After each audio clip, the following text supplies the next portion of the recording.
So hi, welcome all on YourPedia platform. So today I am here with the detailed solution for CIL Civil Engineering exam conducted in 2020. So we will see what type of questions are there and how to frame the answer of that particular questions.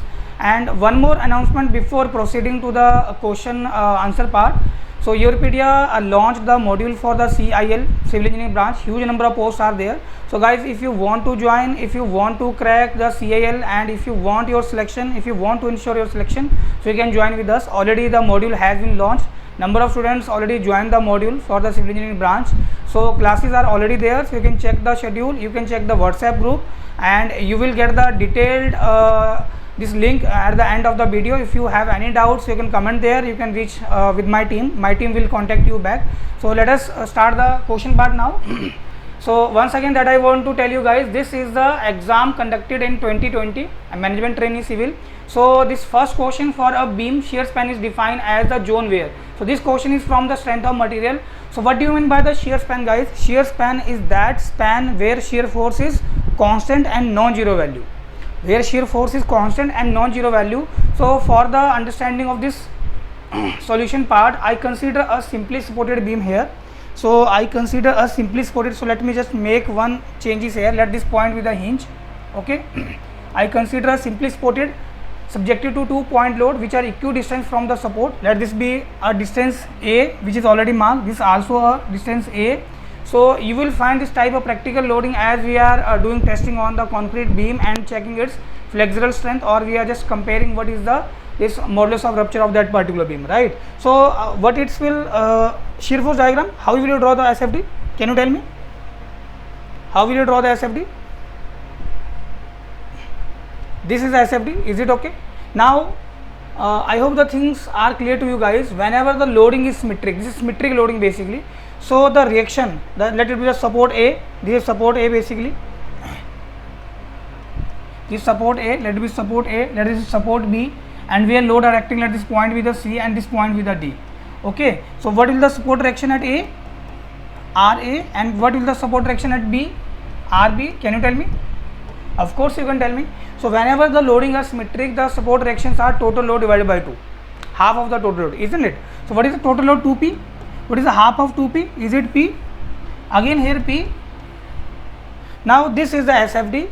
Now this will depend upon the sign convention. Like if you have sign convention for SFD like this one, okay. Now this is moving in the clockwise direction. Say an example. If you are taking it as positive, clockwise shear creating a positive sign convention, or anti-clockwise shear creating a negative sign convention. Although it might be vice versa, it will depends upon your sign convention, guys.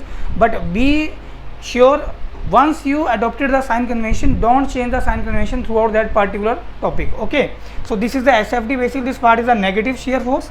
So what is its magnitude? P. What is its magnitude? P. Again this is a positive shear force. Magnitude is what? P. Okay, and if I draw the, now just once again see guys, here the shear force is 0.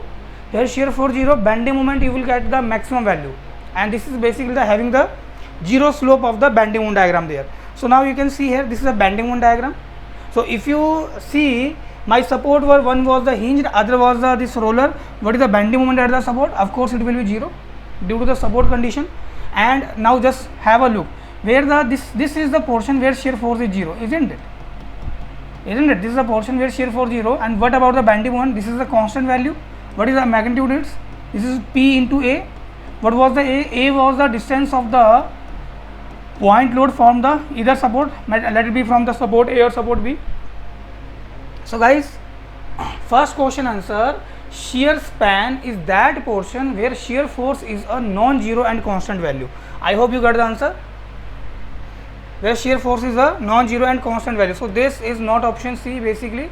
This is shear force is a constant value, non-zero and constant value. Option B is the answer. Is it okay?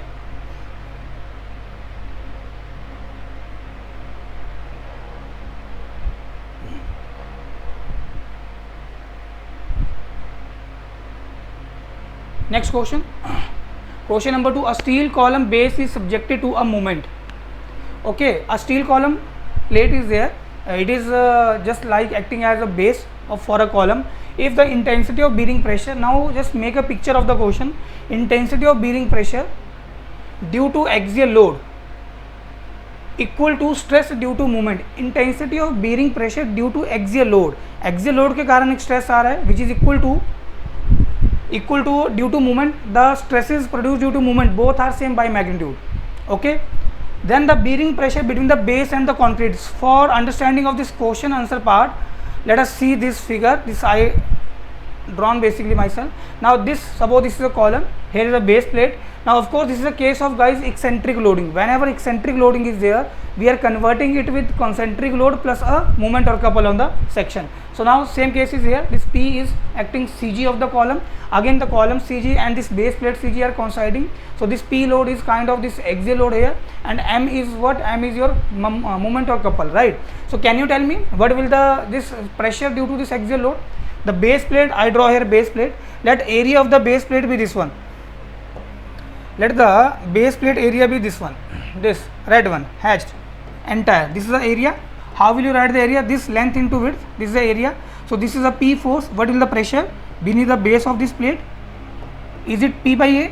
ये pressure कितना होगा? क्या ये P by A होगा? P is the axial force on the plate. A is the area of plate. Now this is entire compressive.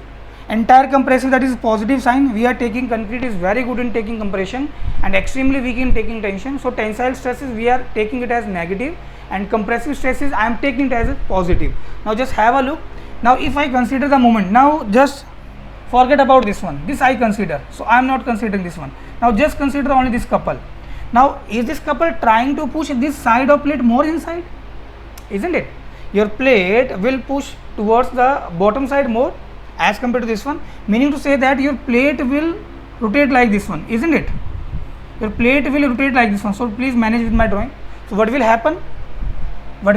One side you will get kind of this compressive stress, other side you will get the this tensile stress. How?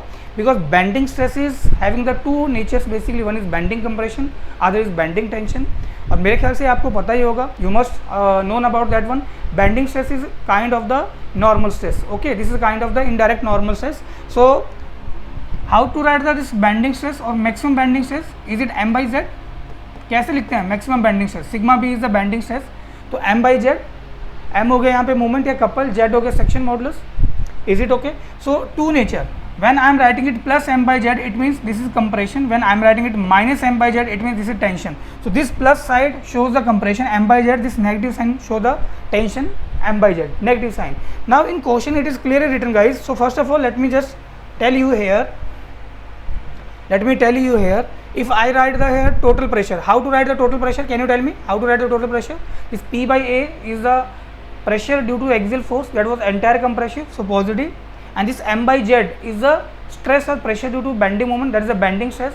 Now it's having the two nature, plus sign for the compression, negative sign for the tension. Now in question guys it is clearly written this pressure due to axial force is equal to due to moment. So these are equal in magnitude. So when you do P by A minus m by z, minus on this side, because here we have tension, so at one end there will be zero stress, at other end there will be have the positive stress, kind of entire compression. So one end zero, other end having the positive compression stress. So zero at one end and compression at the other end, so answer will be D.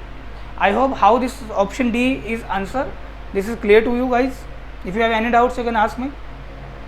Next question, according to ICAO recommendation, while selecting the site for a runway, the elevation of the locality changes.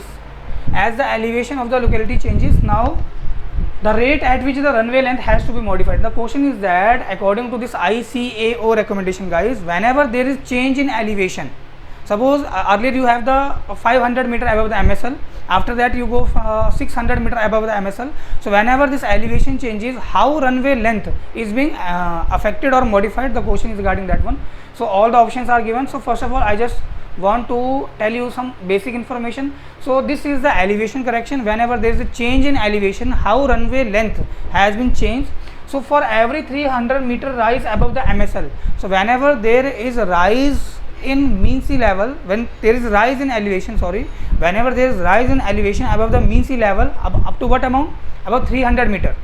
So for every 300 meter rise above MSL, the length will be increased by the 7%. So what it mean? Now suppose we have this RL is 350.500. Okay. Now the RL has been changed, that elevation has been changed to 450 point, let it be 500. Now this is not 300 meter rise, this is only 100 meter. So let it be the this 651.500. Now if you compare this and this, of course the difference is more than 300 meter. So in that case the runway length will be increased by the 7%. So please remember the figure, whenever there is change in elevation and for every 300 meter rise above the MSL, 7% length of runway we have to increase. Whatever is the earlier length of runway, do 7% increase, that is multiply it by 1.07, right? So this is basically the elevation correction. Now what is the temperature correction? So again, for every 1 degree rise of airport reference temperature ART, so every 1 degree rise of airport reference temperature above the standard airport temperature, the length will be increased by 1%. If the temperature correction is there, then length has to be increased by 1%. If elevation correction is there, then length has to be increased by the 7%. If gradient correction is there, gradient is slope basically, for every 1% effective gradient, whenever there is change in gradient and for 1% change in gradient, so the runway length has to be increased by the 20%. So I hope now what will be the answer of this question, this is clear to you guys. So this has to be increased at rate of 7% per 300 meter rise in elevation above the MSL. So option number B is the answer of this question number 3rd. Come to the question number 4. So determine the approximate proportion of the dry cement mortar required for brickwork. Now the question is, you have to calculate the approximate proportion of the dry mortar. Okay, dry, I hope you must know about the dry mortar. What is mortar? सभी को पता होगा, cement plus water दोनों का जो mixture हो गया mortar बन गया. And this mortar we are using for the brick masonry, stone masonry work. Now question में पूछ रहा है कि आपको ड्राई सीमेंट मोटर की क्वांटिटी बतानी है that we are using for a brick work. Brick का साइज भी गिवन है 19 centimetre into 9 centimetre into 9 centimetre या 190 mm into 90 mm into 90 mm size given है. नाउ एक क्वेश्चन यहाँ पे एक स्टेटमेंट ध्यान रखना, 18% एक्स्ट्रा यहाँ पे मोटर दिया गया है. 18% extra mortar for what? For frog filling and for what? For wastage. And I hope आप सभी ने देखा होगा, जब भी हम ये मोटर वर्क करते हैं या जब भी मेसन मोटर वर्क करता है तो वेस्टेज ऑफ मोटर भी होता है. तो इस चीज़ को समझने के लिए let us see this figure for understanding the question part. So this brick I wrote here, this standard brick 19 centimeter by 9 centimeter by 9 centimeter, this is without mortar. So volume of one brick without mortar, if I wrote this in meter, so divided by 100, because 1 meter equal to 100 centimeter, so 1 centimeter equal to 1 by 100 meter, right? So you can just see here, volume of brick is what? This is in meter basically. So this is the volume of brick in meter. So let me write here in meter cube. Okay. Now if we talk about, we just place a mortar. So generally the thickness of mortar is 1 centimeter. Thickness of mortar is 1 centimeter, that is 10 mm. So if I consider the brick size with mortar, now it will be 20 centimeter by 10 centimeter by 10 centimeter. Is it okay? Now volume of brick with mortar is this 1 cubic meter. And if I ask you the number of bricks in brick masonry work for 1 cubic meter work, 1 cubic meter is the unit of volume. If I ask you what are the number of bricks that required for 1 cubic meter of the brick masonry work, then answer is 500. I think this is must aware of you guys, this value. Now if I write what is the volume of 500 bricks without mortar, this is the 500 bricks in the 1 cubic meter of the brick masonry work. Now what is the volume of the 500 bricks without mortar? This is the volume of brick without mortar, multiply it with the 500. This is the volume of brick in 1 cubic meter masonry work without mortar. Without mortar, 1 cubic meter work without mortar, number of bricks, volume, this one. So if you subtract this from the 1, you will get the volume of the this mortar. Okay. Now what is the volume of mortar? You can see here, volume of mortar is 1, that is 1 cubic meter, minus this is the volume of brick in brick masonry work without mortar. Okay, so this is the volume of mortar, but this is in wet condition guys. He is asking in the dry condition. And one more thing he put here, so you have to consider the 30% extra. 30% extra, that is 1 cubic meter wet mortar equal to 30% extra this mortar in the dry condition, right? So what to do? Just increase 30%. Okay, so first of all, this is the volume of mortar in wet condition. Again add some wastage also, 18% wastage was there, 18% multiply it by or I am just writing here directly 18% increase. So rather than this one, I am just multiplying it by 1.18. This is 18% increase. Now this is the volume of wet mortar, okay, in 1 cubic meter brick masonry work after considering the wastage and frog filling at all. Right now what will the volume of dry mortar? Just do 30% more. 30% more is what? 1.3 times of this one value. Is it coming to be 35.3%? 35.3%. This is the basically volume of dry mortar that could be required for making the brick masonry work. 35.3. Okay, option is A. A option is the answer. Is it okay? I think this is okay. अगला question देखो. The following statement S1, S2 and S3 pertain to the compaction of the soil. The question is from the geotechnical engineering itself. तो तीन आपको statement given है S1, S2, S3.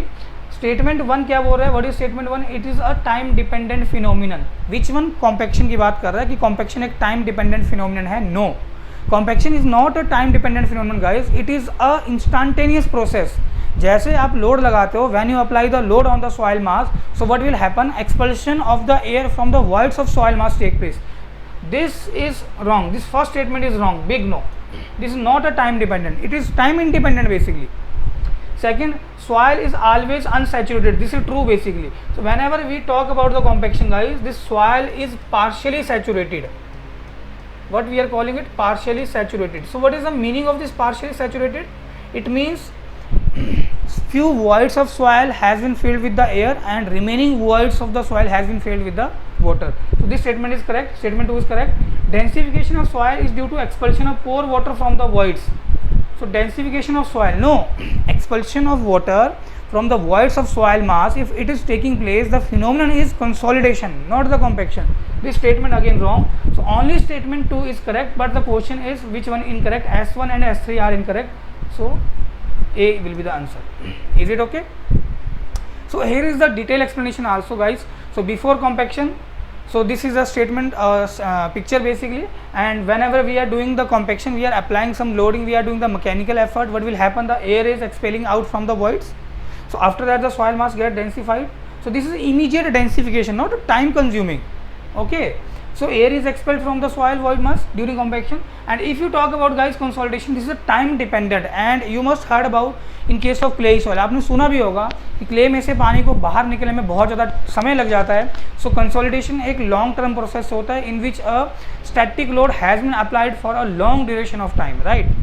So this explanation is given here. You can just go through the picture also and remember the things. Now question number 6, let us see the minimum width recommended for curved urban road.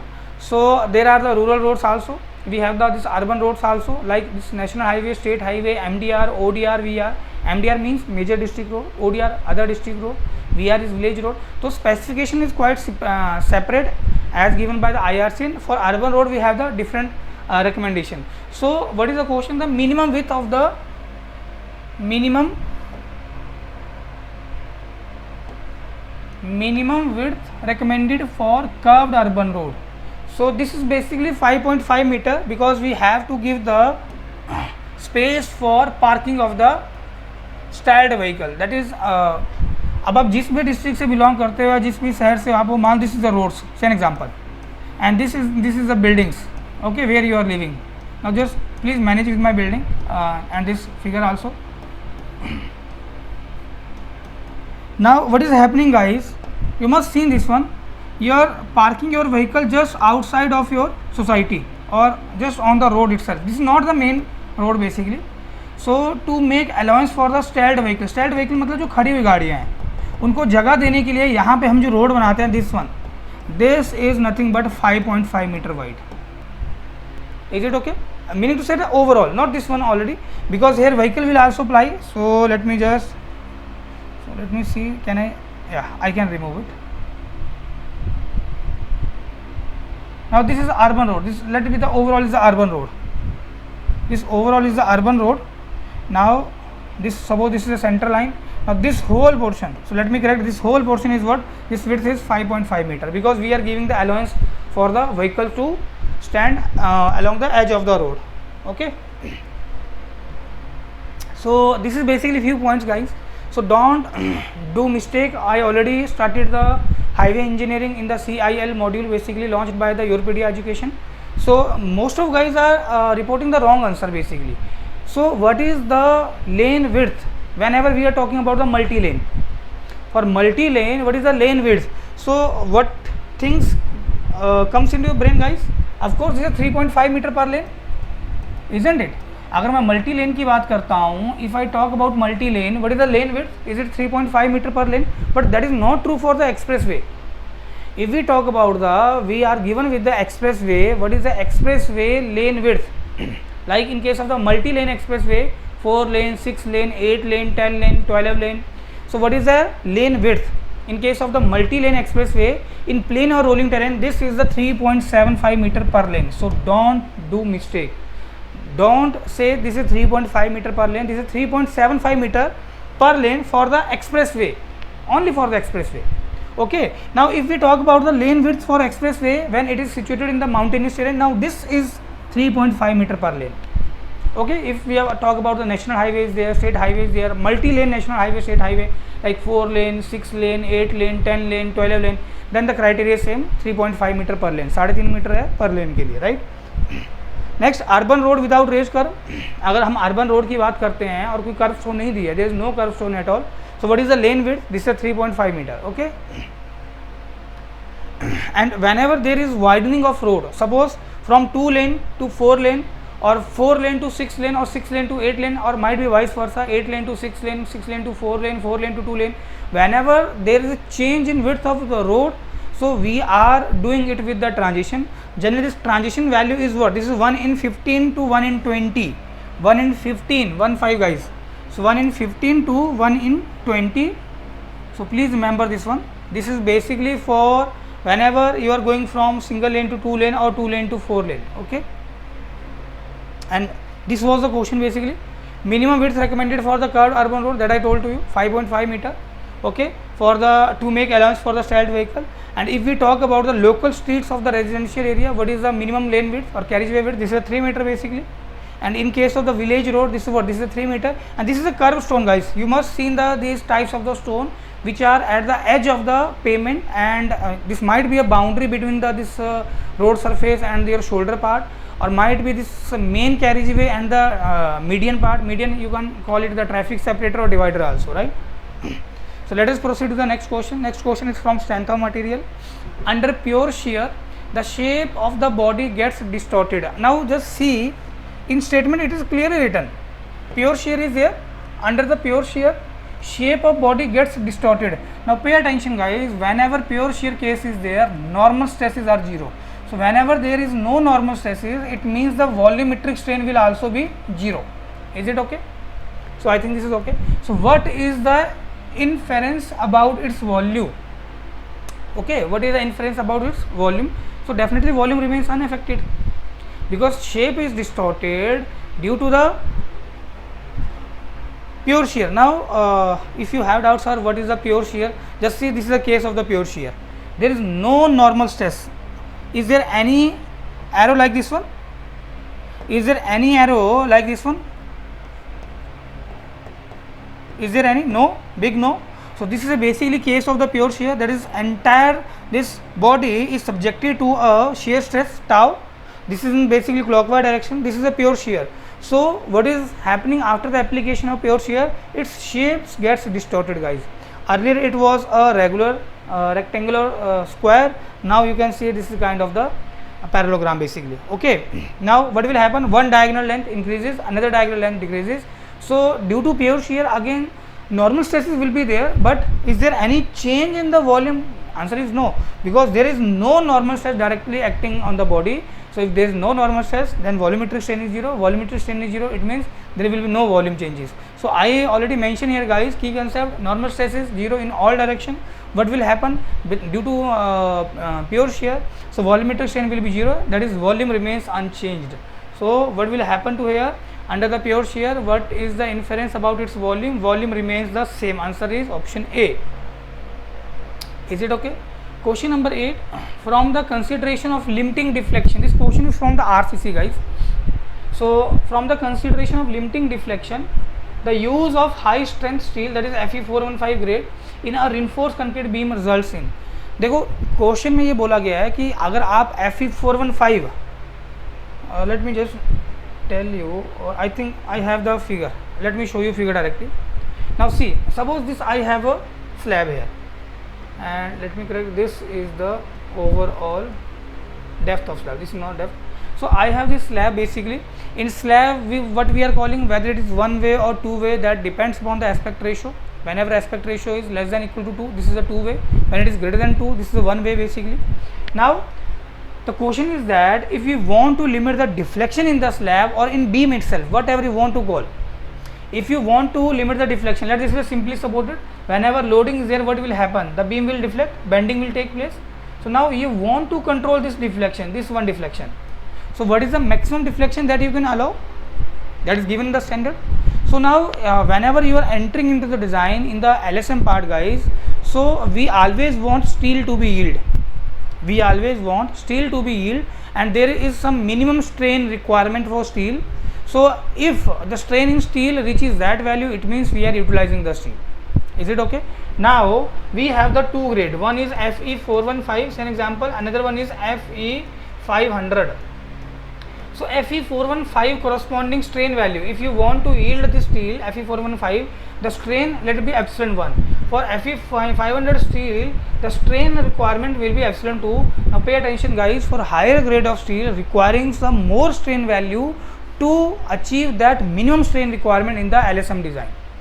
Is it okay? To reach that strain value, we have to apply the more load. If we are applying the more load, what will happen? Or if we are considering the more load in design, what will happen? Now the deflection will increase, and to limit that deflection, guys, we have to increase the depth of the section. So from where I conclude this one, you must see in this table in the IS 456 also, where the span to depth ratio is given. Now just see span to depth ratio for mild steel. This span, span is generally this shorter span. Span to depth ratio, this is what? This is basically less than or equal to 35. So I am just considering the 35. So if I just consider whenever I am providing the mild steel in the slab, although we are nowadays not providing the mild steel, we are just going with the TMT bars. Okay, so this 35 here and D here, so Lx upon 35 equal to D. So if same dimension that you have for a particular slab, let it be 5 meter by 4 meters, say an example, and you are just considering the Lx is the shorter effective span. So if you provided the HYSD bar in the steel, then what? So in place of 35, it will be 28. So I am writing here Lx upon D equal to 28. So what will the D requirement here? Now Lx by 28 equal to D. Here denominator is less, overall value will be more. Lx दोनों में same है. Lx both are same. I am considering both are same. I am just changing the steel. We have 5 meter by 4 meter panel of slab. First we decide to provide the mild steel. After we are deciding, okay, we are not providing the mild steel, let us go with the this HYSD bar. So now what is the depth requirement of that particular slab after changing it from mild steel to this deformed bar, and what is the depth requirement? Will it increase, will it decrease, will it remain same, or we can't say anything? The question is regarding that one basically, guys. So Lx upon 28, here denominator is 28, here denominator 35. So here overall value will be more, that is the depth requirement will be more. So to satisfy the deflection criteria, so if you are providing with high grade steel, the deflection, to limit the deflection criteria, the depth requirement will increases. So it increases the width, no change in depth, no, depth will increase, reduction in depth, of course the increase in depth will be there. So I hope this question number 8 answer is D. How it frames, this is clear to you guys. Question number 9 पे आना जरा. The provided image features a description of a chemical conversion process with the following details. So now this question is from basically environment. Liquid tar and a gaseous stream containing H2, CH4, CO, CO2 are typically produced. This process is highly endothermic. Endothermic, basically two things are there. One is exothermic, other is endothermic. Exothermic, whenever heat is evolved during a chemical reaction. Now endothermic, it gains heat from the surrounding basically. The conversion process is as follows. So what conversion process is that? Basically that is a pyrolysis, guys. Okay. So I have picture of this particular question also. Now what is hydrolysis? Because the options are given here. If you see What are the option? Fluid bed incineration, incineration, pyrolysis or hydrolysis. So what is hydrolysis basically? Hydrolysis is basically the process in which the molecule split into the two parts due to the addition of the water molecule. Okay, so this is the breakdown process. And if you talk about the pyrolysis, so pyrolysis is the process in which organic matter is heated in an oxygen free atmosphere. We are heating a organic matter in oxygen free environment, guys, and breaks down through the thermal cracking, and condensation reaction into the gaseous form is taking place. So after that thing, we are getting the product like liquid, solid and the gaseous state. So here is the process breakdown basically. So what is happening? Organic material is heated in an oxygen free environment. After that, high temperature causes the bond in the material to break. After that, the vaporized molecule undergoes the condensation reaction, and the products that are formed in the three state like gaseous, liquid or solid state, right? So here this is a endothermic process. Pyrolysis requires heat to produce, so making it an energy absorbing. So this process absorbs the energy, so it is an endothermic process. This statement is also there basically, guys. So on the basis of that, pyrolysis is the answer. Incineration is also there. So in incineration, guys, two stages generally take place. First we are drying. In initial stage the moisture has been removed, and second stage the combustion stage is taking place. So this is the input here. First drying take place, after that the combustion take place, right? So this incineration is an exothermic process. Heat is evolved during the reaction basically, right?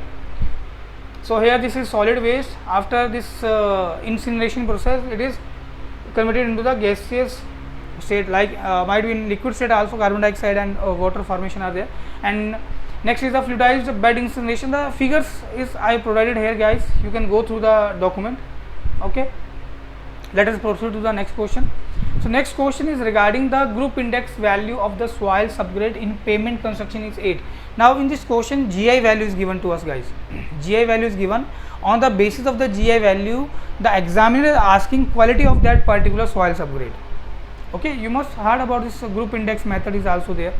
Okay, so in highway engineering basically, or in soil engineering, or this geotechnical engineering, you go through this all the methods in the soil classification, like we have the HRB, Highway Research Board classification, or ASTO classification, that is the American Association of State Highways and the Transport Officials, or the PRA classification. PRA means Public Road Administration classifications, right? So criteria is basically given there. So whenever we are talking about this HRB classification or PRA classification, the criteria is there. What is the criteria? Three things are considered in the criteria. One is the particle size, second one is the composition of the mix, third one is the characteristics of the this plasticity value. Plasticity, it means how much this liquid limit and plastic limits are there, because difference of these two states the PI value, and PI value generally tells us the clay content in our particular soil mass. Okay, percentage of the clay. So as per this classification, the soil generally has been classified into 8 groups. 7 primary groups are there. One is the additional group for peat and mud, and these 7 primary groups, this last 7th group is for the black cotton soil.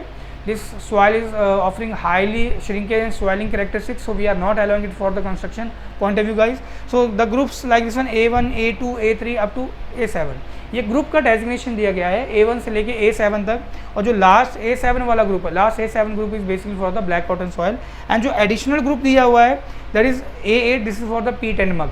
Now pay attention guys, as the number increases from A1 to A7, जैसे जैसे number बढ़ेगा वैसे वैसे quality हमारा जो soil का होगा वो डिग्रेड हो जाएगा. As the number increases the quality of soil decreases. Okay, now GI value. So there is an formula given to us. This how to calculate the GI value. The formula is given there, like 0.2A plus 0.005 AC plus 0.01 BD. So there were the two friends, दो दोस्त हैं, 5 star hotel में चले गए. 5 star hotel होगा, AC लगा होगा, and 0.01 BD. एक बंदा था, एक दोस्त था जिसको BD पीने की आदत थी. ठीक है, just fetch the things, how to remember, even how I remember. Ultimately you have to remember the formulas or the things. So A, B, C, D, everything having its own meaning here. So just go through that one. I am coming to the direct value here, guys.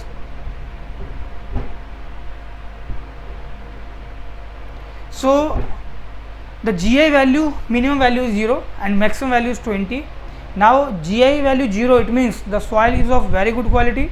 and GI value is 20, it means soil is of very poor quality. Okay, so as GI value decreases, quality increases. As GI value increases, quality decreases. Inverse relation is there with group index value and the quality of the soil subgrade, right?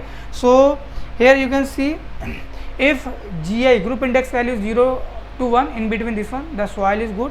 If it is 2 to 4, the soil is fair. If it is 5 to 9, then soil is poor. If it is 10 to 20, then soil is very poor. So I think the number was given 8. 8 is lying 5 और 9 के बीच में 8 आता है, then answer will be poor. So accordingly this one we will answer this question is poor. Option B will be treated as an answer. Is it okay? So let us proceed to the next question. Next question is from this highway engineering. From highway engineering, it is from the traffic engineering part.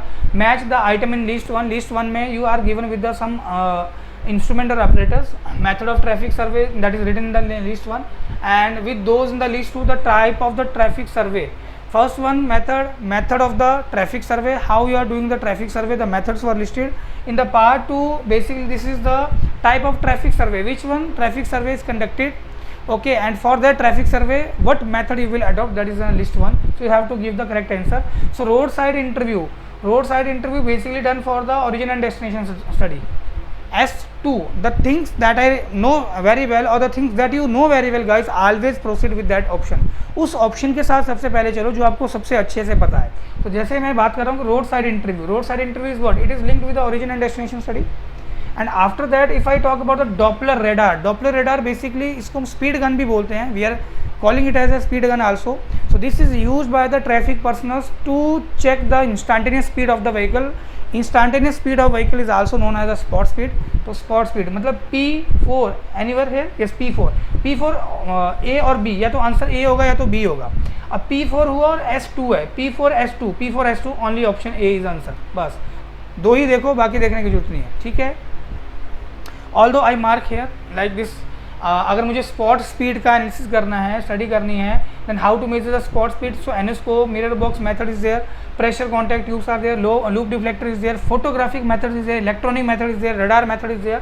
So if we are doing the traffic volume measurement, it means if we consider a particular road section, the number of vehicles crossing that road section in unit time is nothing but the traffic volume. And there is one more thing, that is the traffic density.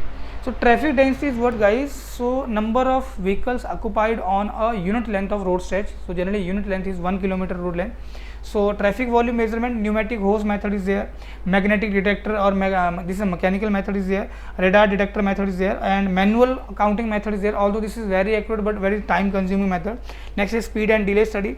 So there is origin and destination study important. In origin and destination study there is one very important question is like on the basis of the desired lines, right? So speed and delay study, what are the method like floating car method, license plate method, interview technique method, photographing method. These are the methods for the speed and delay study. For origin and destination study, this roadside interview method. Now it was written there, roadside interview method, it is linked with the origin and destination study. License plate method, return postcard method, this tag on car method, and this home interview method. These are the techniques for the origin and destination studies.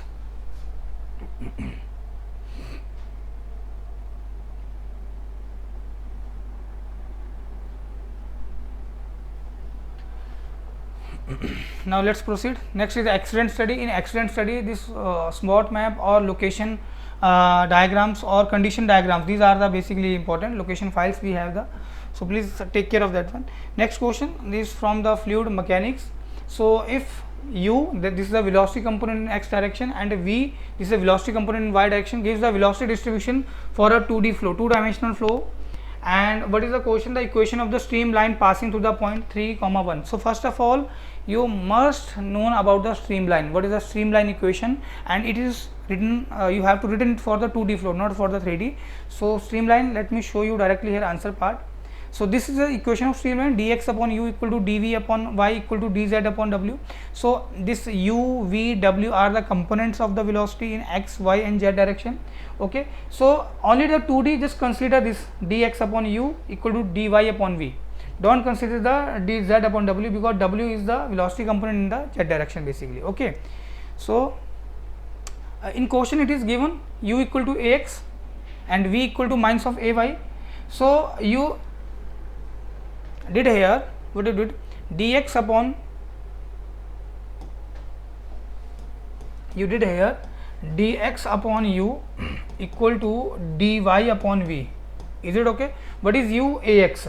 So dx upon ax equal to dy upon minus ay. A will cancel out. So dx upon x equal to minus dy upon y. So this is written here basically. After that, now you know very well, कोई function है नीचे और ऊपर उसका derivative है. So if you are doing the integration of that one, it is a kind of log x, isn't it? So this is the log x basically. This is the minus of log y plus constant with the log. So this minus, ये जो minus वाला log y है मैं यहाँ पे कर देता हूँ, इसको मैं करके दे देता हूँ आपको. तो ये आपका log x equal to minus of log y plus constant log c. तो इस माइनस log y इस तरफ आगे log प्लस हो जाएगा, log x plus log y equal to log c. Is it okay? And log m into n क्या होता है? What is log into log of m into n? Is it log m plus log n? Isn't it? log m into n क्या होता है? log m plus log n होता है क्या? तो ये जो बन जाएगा, this will be log of m into n which is equal to minus of log of constant. So this remove this log now. So m into n is what? x into y. x into y is what? x into y equal to some constant c. So this is a constant basically. Okay, this is plus na. So by mistake I wrote here minus. So x point is given I think 3. Just check the point 3 comma 1 and y point is 1. So 3 into 1 3. So c equal to 3. Constant is 3. Now this is the equation xy equal to c. Xy equal to c is nothing but 3. Now this is the equation xy equal to 3. So xy equal to 3. Is there any option? Xy equal to 3. Yes, option D is the answer. Okay. So definitely you will find one problem on the streamline equation. Next question is regarding the intensity of sound wave combined with the reception characteristics of ear is known as. Intensity of sound wave which is combined with the reception characteristics of ear is known as what? That is the loudness basically. It's very simple question. Loudness, option A is the answer, loudness. Okay, let me show you the this data also. So properties of regular vibration I frame here. Amplitude is what? Amplitude is basically size of vibration. So you can just check, this is a low amplitude and this is the high amplitude, this one. Okay, this is the high amplitude wave and this is the low amplitude wave. And if we talk about the frequency, frequency is number of cycles in unit time that makes. Now if I consider here, let it be just only for the understanding, let in the capital T time it makes one cycle, after that this is a second cycle. In capital same time, in capital T time it makes the two cycles. This is cycle number 1 and this one is the cycle number 2.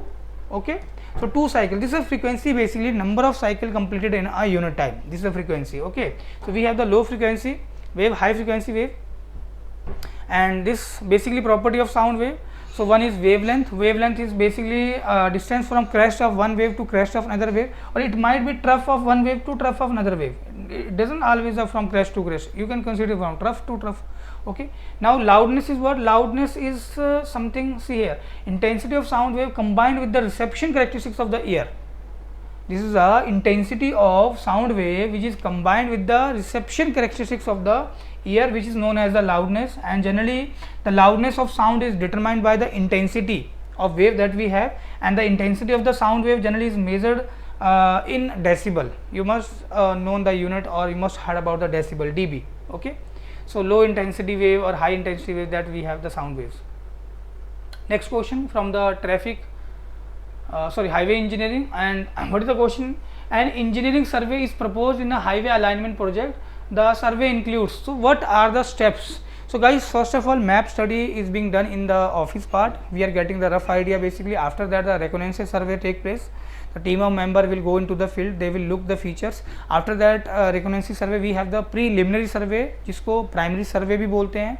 Okay, in preliminary or primary survey, the main thing is that the final alignment of the highway or road has been finalized, and after that location or detailed survey is there. So the order is there. So first of all, map study 3. Only this, see, first of all you will do the map study. So only option A is showing the map study. Just write here answer A. This is the guys question paper held in 2020 for the CIL, okay, for the civil branch, that I am showing you. The question were very basic, not too much difficult question. The difficulty level was easy basically, no issue with that one. So I frame here a picture also. First of all, you are doing the map study guys. Okay, map study gives you the rough idea about the routes. What are the different routes on the field that we can have, or you can study the routes in the office basically. Recurrency survey, so you are getting the general idea of the topography there. A team of member is visiting the field basically. Preliminary survey, which is also known as the primary survey. Here one of the point written here, the alignment is also finalized here. Alignment basically the layout of the center line of the highway or road on the ground is nothing but the alignment, right? And finally is the location survey or the detail survey. Next question, which of the following is not the function of the fish plate used in railway track? इसमें से कौन सा function नहीं है fish plate का railway track के अंदर? Which one of following? So guys, fish plates are used to maintain the continuity of the rails. The main purpose is to maintain the continuity of the rails. Is there anything to maintain the correct alignment? No. To maintain the continuity? Yes, to maintain the continuity of the rail. So let me show you the picture here, guys. This is the fish plate. You can see this is a fish plate, this is a one rail, this is a second rail. So certain gap has been left. कुछ gap हम छोड़ के चलते हैं for the expansion and contraction, temperature variation के कारण. And these are the fish bolts. ये fish bolts लगे हुए हैं, तो फिश बोल्ट को भी बहुत ज़्यादा टाइट कर देते हैं sometime. So it prevents the expansion and contraction. So torquing force is specified there. This is spikes basically. Earlier, right nowadays we are not using the spikes because these were used with wooden sleepers. Right now wooden sleepers has been totally replaced by the concrete sleepers, PSC sleepers, and your metal sleepers, right? So this is the chair basically. This is a wooden sleeper, this is a chair. Okay, chair basically to hold the rail in its position, right? And this is a bolt, and these are the keys to fix the rail to the chairs. Now question number 16 next. Among the different ways of providing the reinforcement in RC beam, there is a number of ways of providing the reinforcement in this concrete beam. Identify one that does not contribute to improve the shear resistance of the beam section. Now you have to take care, guys, whenever the shear reinforcement is there or shear resistance of the section is there, so keep trigger on your beam. We are providing the shear reinforcement like in the form of vertical stirrups, in the form of inclined stirrups, in the form of the bent up bar. Three ways are there by which you can provide the shear reinforcement. Now thing is that bent up bars are the main steel bars which are bent at 45-degree angle and embedded into the tension zone of the beam. Okay, now let us see the question first. Bent up reinforcement. The question is that does not contribute to improve the shear resistance, but bent up bar is a kind of the shear reinforcement, although it is not a additional steel, it is a main steel bar that has been bent to the 45-degree angle, but they improve the shear resistance. Now this option is improving the shear resistance. Option A will out of race. Reinforcement provided in the compression zone which extend into the support. This is nothing, guys, this is talking about the bent up bar. What is statement here? If this is a beam, I am showing you this side view, this is a beam basically. Let me draw here in 3D so that you have the understanding of the concept. So this is the main steel bar. Okay, now you know very well at the support the bending moment are very less. Okay, or if we are talking about this is the, or if we are talking about this is the continuous beam or fixed support, we have the at the fixed support we have this negative bending moment. So negative bending moment, the steel has been provided on the top zone. So here what we are doing, guys, some steel, I am just making it with green, some steel has been bent at 45-degree angle and embedded into the compression zone, and this is the alternate. Okay, so this is the bent up bar. So bent up bar basically improves the shear resistance of the beam, and bent up bars are never provided alone, they are provided along with the vertical stirrups or might be having the inclined stirrups. So this reinforcement provided in the compression zone, this is basically bent up bar. This option B is related with the bent up bar. Vertical or inclined stirrups, they are improving the shear resistance. Reinforcement provided in the tension zone extended into the support. This one, blue one, he is talking about this one, blue one. This bottom blue one steel is basically for the this bending moment criteria. This much is the bending moment. On the basis of that, this much steel you have to provide in the tension zone, because concrete is very weak in taking tension. For that sake, we have to provide the steel, because steel is having equally good compression and tensile strength. So I hope the answer is clear to you. This vertical stirrups like bent up bar are main steel bar that are bent through 45-degree angle, guys. Although explanation I mark here. Why the shear reinforcement has been provided? Shear reinforcement क्यों देते हैं? Then answer is basically हमें cracks को prevent करना होता है. We never want the cracks in the section. That's why the shear reinforcement has been provided. Everything what I verbally explain here, guys, everything written here, and this paper document you will find on your WhatsApp group also, that has been made by the YourPedia, and you can get it on the link also at the end of the video. At the bottom of the video you will get a link, and by clicking that link you will get the again you will land onto that particular WhatsApp group where this PDF has been uploaded. So question number 17, identify the survey work carried out to generate the desired line in the traffic engineering. अभी बात कर रहा है कि वो सर्वे work identify करो. So we have to generate the desire lines. Okay, desire line basically as name is suggesting desire lines. So this is linked with the traffic engineering in origin and destination study, guys. So desire line shows the path which most of road user follows. So in desire line, these are basically the straight lines, and the as the thickness of desire lines are more or the width of desire lines are more, it means the number of tricks in the both direction will be high. Okay, so identify the survey work carried out to generate the desire line. Generally origin and destination studies are this. If we have to draw the desired line, then origin and destination studies are there, that I told to you guys. So this is the traffic studies and the accident studies. So traffic volume surveys are there, spot speed studies is there, origin and destination study is there, in which the desired lines has been drawn. So now this, suppose this is a origin point, this is a destination point.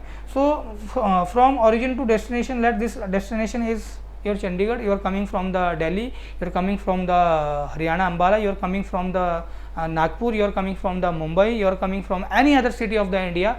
Now suppose the destination is same, but the route to achieve the destination will be different as used by the road user. So what is the most frequent route that is used by the road user? That is basically nothing, it will be represented by the desired lines. So desired line shows the number of trips in the both direction that has been used by the most of road users, right? Next question, question number 18. Which of the following method is not used for the disposal of the hospital waste? So guys, hospital waste is kind of having the infectious waste also. You can say there are so many methods of disposal of the waste. If we talk about the domestic waste, the methods are different. Municipal waste, the methods are different. Hospital waste, the methods are different. Alag color coding system is there. Yellow is there, black is there, red is there basically. So land filling is not the recommended method, guys. This is common sense. We can't dump, or we can't do land filling for the hospital waste management. Okay, right? So hospital waste treatment, electropyrolysis is there. This is basically we are burning the organic matter in the absence of the oxygen free. This is the most suitable method basically. Okay, and incineration, that I already told you guys. First of all we are doing drying, 2 stages were there, after that the combustion take place. Land filling like this one, so we can't do this for the hospital waste. Thermal treatment is also there. Okay, so land filling is the answer. Lessimeter is used for measurement of, lessimeter basically it is used for measurement of evapotranspiration, guys. The option is this, your C is the answer, although this evaporation, infiltration are there. So few things that I added here, guys. Humidity, that is basically measurement of the moisture in the air. What is the presence of the moisture or water droplet in the air? That is the humidity. So how to measure the humidity? The cyclometer is the instrument basically. And if we talk about the transpiration, that is the loss of moisture from the leaves of the plant, that is the transpiration. How to measure the transpiration? Phytometer is there. This is the instrument name. And evaporation basically that is the loss of moisture from the directly from the water bodies. Okay, this evaporimeter measures the evaporation, and the evapotranspiration is the combined loss from the surrounding water bodies or your soil along with the this loss of moisture from the plant leaf, that is the evapotranspiration. It is measured by the lessimeter. Okay, now next is question number 20. The unit in which both sedimentation and digestion process of a sludge takes place. Okay, the unit in which both means your this sedimentation and digestion process of sludge take place, that the unit is basically Imhoff tank, guys. The unit is what? This is the detritus tank, no. Digestion tank, no. Imhoff tank, yes. Skimming tank, no. The answer is the Imhoff tank, and I put all the information about the Imhoff tanks, guys. Imhoff tanks basically 2 compartments are there. In upper compartment the working condition is aerobic, that is in presence of oxygen, there are bacteria present there, and in bottom compartment the working condition is anaerobic, and rest of thing I mentioned here. Next question is basically from the your geotechnical engineering. For a sand deposit, the void ratio was determined as the looser state.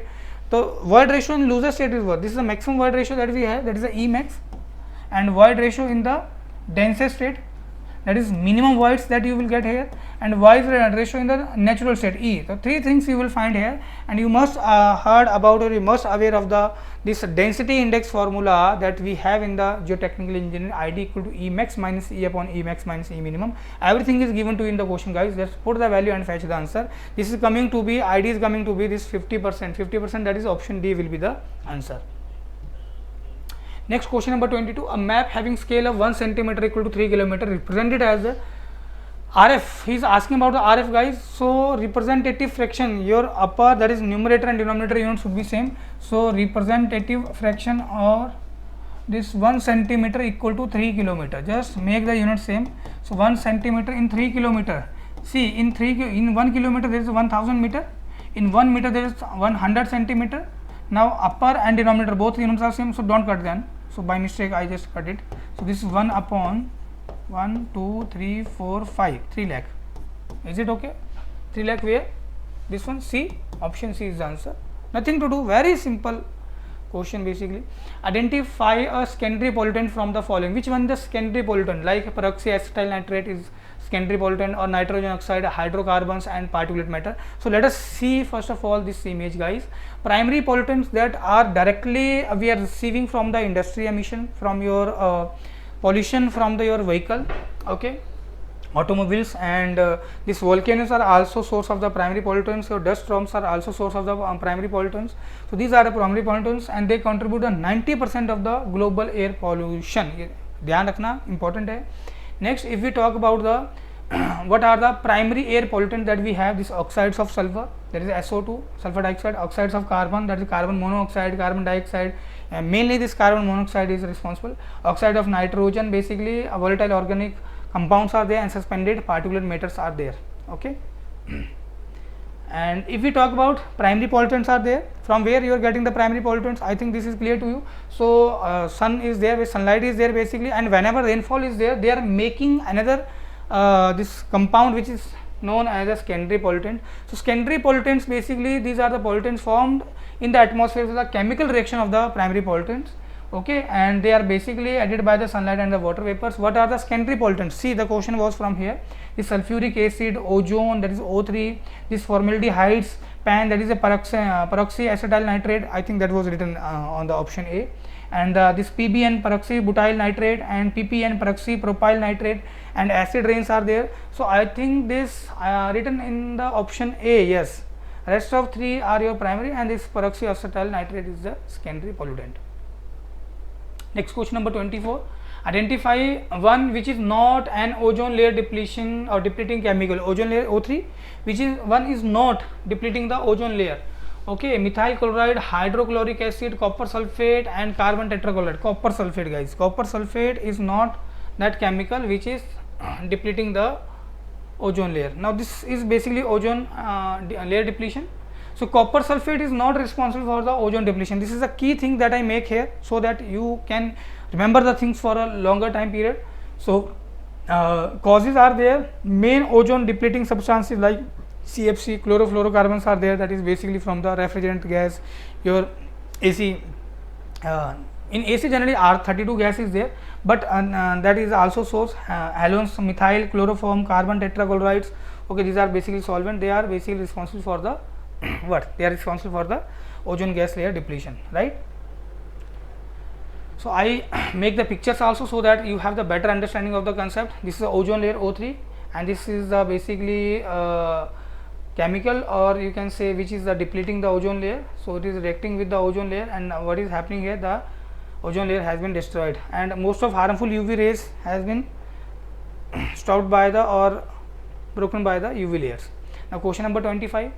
In a Clariflocculator unit used for the water treatment, the process involved is, what are the process? Now the name suggests Clariflocculator. So meaning to say that here the smaller particles are brought contact with each other, they are making a larger one, that is the flux has been made. After the making a larger flux, it is easy to remove that particular particle by the sedimentation, okay. So removal of the floating matter by the sedimentation and filtration, no. Flux formation, first of all flux are formed, and its subsequent removal by the sedimentation, yes, option C is the answer. So everything I mention here, guys, what is flocculation basically, what is sedimentation. So before flocculation the particles were in suspended, because the tiny particles, small particles were in suspended form. So we add something that is known as a coagulant. With the addition of that coagulant, what is happening guys, the flocks are formed. After the flocks formation, the particles become large, overall the cluster of particles is there. Now the removal of the particle is easy basically. Okay, so everything I mention here, you can see the coagulant is added, so charge neutralization is there basically. So flock formation, after that we can easily remove the particles whose flocks are framed, because they will settle here. Next question number 26. A plot of rainfall intensity versus time is called what? The plot of rainfall intensity versus time is what? This is a hyetograph, isn't it? That plot is what? That is a hyetograph basically. Now see here, this hyetograph, DAD curve, mass curve and double mass curve, everything I frame here guys. This hyetograph is a graph between the rainfall intensity. In y axis you will find the rainfall intensity, and x axis you will find the time.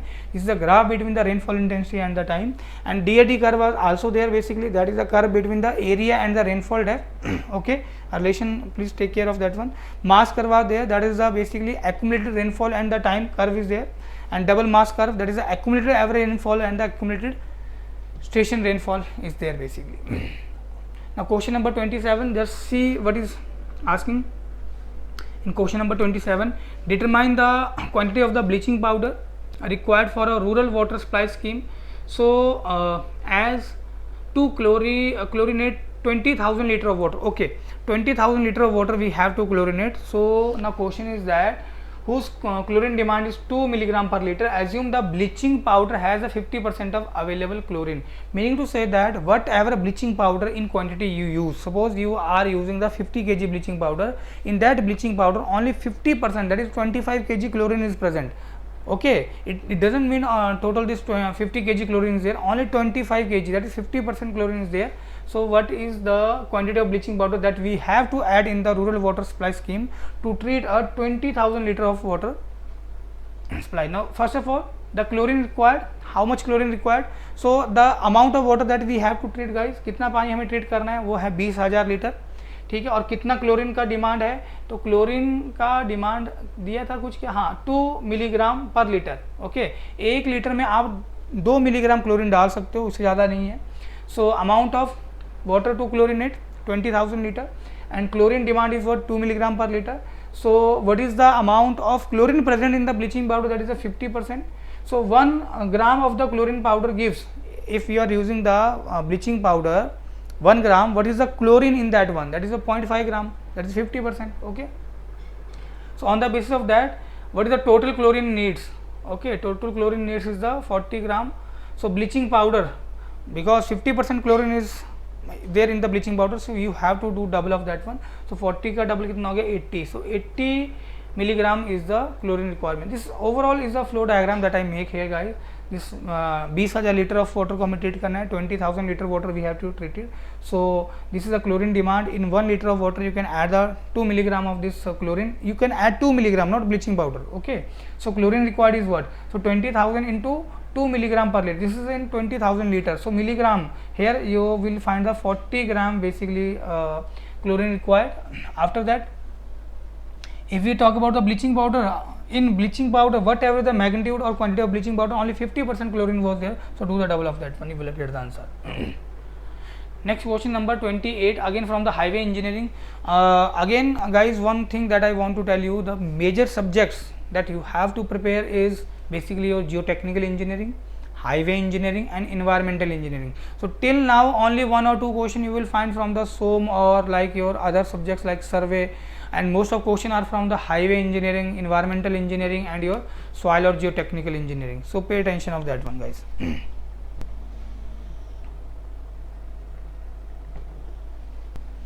Now next question, for the purpose of highway geometric design, the percentile speed adopted. For the highway geometric design guys, 98th percentile speed has been considered. It means 98% of vehicles are flying below that speed, only 2% of vehicles are exceeding that speed. So we have here a graph which is in between the cumulative percentage of vehicle that are following that particular speed. In x-axis we have the speed in kmph. So one more speed is there, 85th percentile speed, that is the basically upper safe speed limit.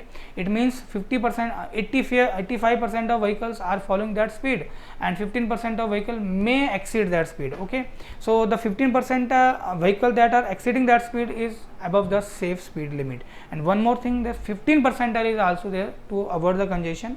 This is the lower speed safe speed limit. Okay, I also marked here the key point, guys. Question number 29, the potential energy of a system is given by the expression, this one. This is the expression for the potential energy, that is the PE equal to 10x cube plus 8x square minus 9x. Now what is the question? Determine the stable equilibrium position. So for this solution part, I just put a picture here, guys, for the equilibrium potential energy. So concept for equilibrium, what we have to do, we have to do the first derivative of the potential energy and we are equating it to 0. It means for equilibrium we are doing this derivative and equating it to 0. So if we are doing the second derivative of potential energy with respect to x, and if it is greater than 0, guys, then it is a stable equilibrium. If it is less than 0, then it is the unstable equilibrium. This is unstable equilibrium. Unstable means whenever you are just pushing this ball, what will happen? It will goes down, it will never stop. But in this situation, if you disturb this ball, what will happen? Ultimately it will come back to its original position again. And here if you hit this ball, what will happen? It will regain the new position, that is the neutral equilibrium. So what we are doing, guys, the second derivative is showing whether it is the stable equilibrium, unstable equilibrium or neutral equilibrium. So what do you have to do? You have to do derivatives, and second derivative you have to do. So all the calculation has been done in this part basically, and you will get the answer. Okay, everything is mentioned here. I am coming to the next question now. So what is the degree of indeterminacy for the beam shown in figure? So can you tell me what is the degree of indeterminacy? So if you check, guys, this is a fixed support. Fixed support, how many directions? 3 directions generally. That is, one is vertical, one is horizontal, and one couple is there. So at this again 3 here. On roller you will get only one direction vertical. So 3 plus 3, 6 plus 1, 7. Total unknown forces 7. So equilibrium equation are 3. That is algebraic sum of all the forces along x direction should be equal to 0. Algebraic sum of all the forces along y direction should also be 0, or algebraic sum of movement in the z plane should be 0. So 3 equilibrium equations. So 7 minus 3 is 4. Answer is 4 basically. Now pay attention, guys. If something that is vertical load is in vertical load, if vertical load was given in the question, then only this reaction will be there, no horizontal reaction will be there, no horizontal reaction. Here also the reaction will be 2. So here reaction will be 2, 1 horizontal, 1 couple, 2, 2 plus 4 plus 5, 5 minus, only equilibrium equation will be 2 now, 5 minus 2, this is equal to 3, and then answer will be 3. Option D will be answer when there was a vertical loading. If there was a vertical loading, the answer will be option D. Okay, although its explanation is also mentioned here, so you can check it. Question number 31st, which of the following shear tests can be conveniently used to determine the sensitivity of the soil? Now again see, geotechnical engineering question. So sensitivity of the soil is basically checked by the this vein shear test, because it is linked with the shear test. Which of the following shear tests, इसमें से कौन सा shear test can be conveniently used to determine the sensitivity? Answer is the vein shear test. Vein shear test, guys, we can use it in the field, we can use it in the lab. The only difference is that the size of the equipment या apparatus, right? So answer is vein shear test. And again I mark here how you will define the sensitivity. Basically sensitivity is the ratio of this shear strength of the soil in undisturbed or the disturbed state. Okay, and vein shear test basically in situ test or in lab test, both purpose it fulfills. Okay, and there are another shear tests, like we have the direct shear test, we have the triaxial shear test, we have the vein shear test. This special or modification of the triaxial shear test is the unconfined compression test. Let us proceed to the next question. A cantilever beam having a constant depth carries a uniformly distributed load. Now you can see the question is from strength of material. A cantilever beam, that is one end free and the other end fixed, constant depth, its depth is constant throughout its length. This is the length, and you can see here I just mark a rectangle in this side view. Uniformly distributed load, UDL is there, small w per unit run, so per meter लिख देता हूँ मैं, let me w per meter, Newton per meter, in whole span, to make the maximum bending stress at all the section of the beam to be the same. To make maximum bending stress at all the section of the beam to be same. We want the bending stress to be same, whatever be the location in the beam, the breadth of the section at distance x from the free end, it means its breadth is changing, guys. So generally if you see the plan, it is like this one. Now you will ask, sir, do we have such type of beam? Yes, answer is yes. See guys, अपने घर के बाहर देखो, जो beam बना होता है कुछ ऐसा छज्जा जो निकला होता है बाहर की तरफ. Is it like this one? Isn't it? Like this one. So यहाँ पे क्या, यहाँ पे डेप्थ वेरी कर रही है. अगर बीम की डेप्थ वेरी कर सकती है, then width may also be vary. ये केसेस बनते हैं. These are the cases basically that we have. Okay. So now the question is the breadth of the section at distance x from the free end. Now suppose you are at here, this section xx which is at a distance x. So now what is the breadth at this case? This question is only breadth, not for depth, because depth is constant. Okay, just use the bending stress formula m by z. Now this I draw a cantilever beam having UDL throughout the span. Let section xx is be there, जो x distance पे है from the free end. Now if I show you guys from the top how width looks, now the width will be looks like this one, because in question it is already mentioned the width is varying. Okay, so now if you want to write the what is the bending moment at this section x, what is the bending moment? This is the force into perpendicular distance. What is the force? This run was small w into x, where it will lie at its center. So wx square by 2 is the bending moment at this location xx. Is it okay? So what is the bending stress? This is m by z. M by z is the maximum bending stress. For rectangular section z is bd square by 6. And b here, b I don't know what is the b. Let is the section is xx, so b is replaced by the bx. And d, what is d? This is depth of the beam, small d. Is it okay? So bd square by 6z. So in place of b, write the bxx and fetch the answer basically. So this bending stress is coming to be m by bd square by 6. 6 चला गया ऊपर. So we can write the moment also, moment in this way. So for this bending stress to be constant, what to do guys? Just have a look. What is the variable that you have? That is the bending. Bx and x, these are the variables. So this is constant. So wx square by 2 into 6 upon width as section xx into d square. So 2 3 is 6. So 3 wx square upon d square. So I just want the bending stress to be constant. This value is constant basically, see. So I am just writing here bxx. So its relation is with x is in quadratic. So width will be the square of the distance from the free end. B is the answer guys. Its answer is the option B. Next question 33. Estimate the theoretical height of the capillary rise in a fine grained soil. Again the question from the geotechnical engineering itself. Estimate the theoretical height of the capillary rise in a fine grained soil with effective size of the this effective size of the particle is 0.02 mm and the void ratio is 0.5. Use Terzaghi and Peck relation and take the empirical constant as this 0.3 centimeter square. So now the capillary rise is what? Hc equal to C upon E into D10. D10 is basically effective particle size. Okay, so just fetch the data and you will get the answer. So effective size of the soil particle is given to you 0.02 mm. So in case of this D or basically D10, just write this 0.02, or in case of this centimeter, this will become in centimeter, because in 1 centimeter equal to 10 mm.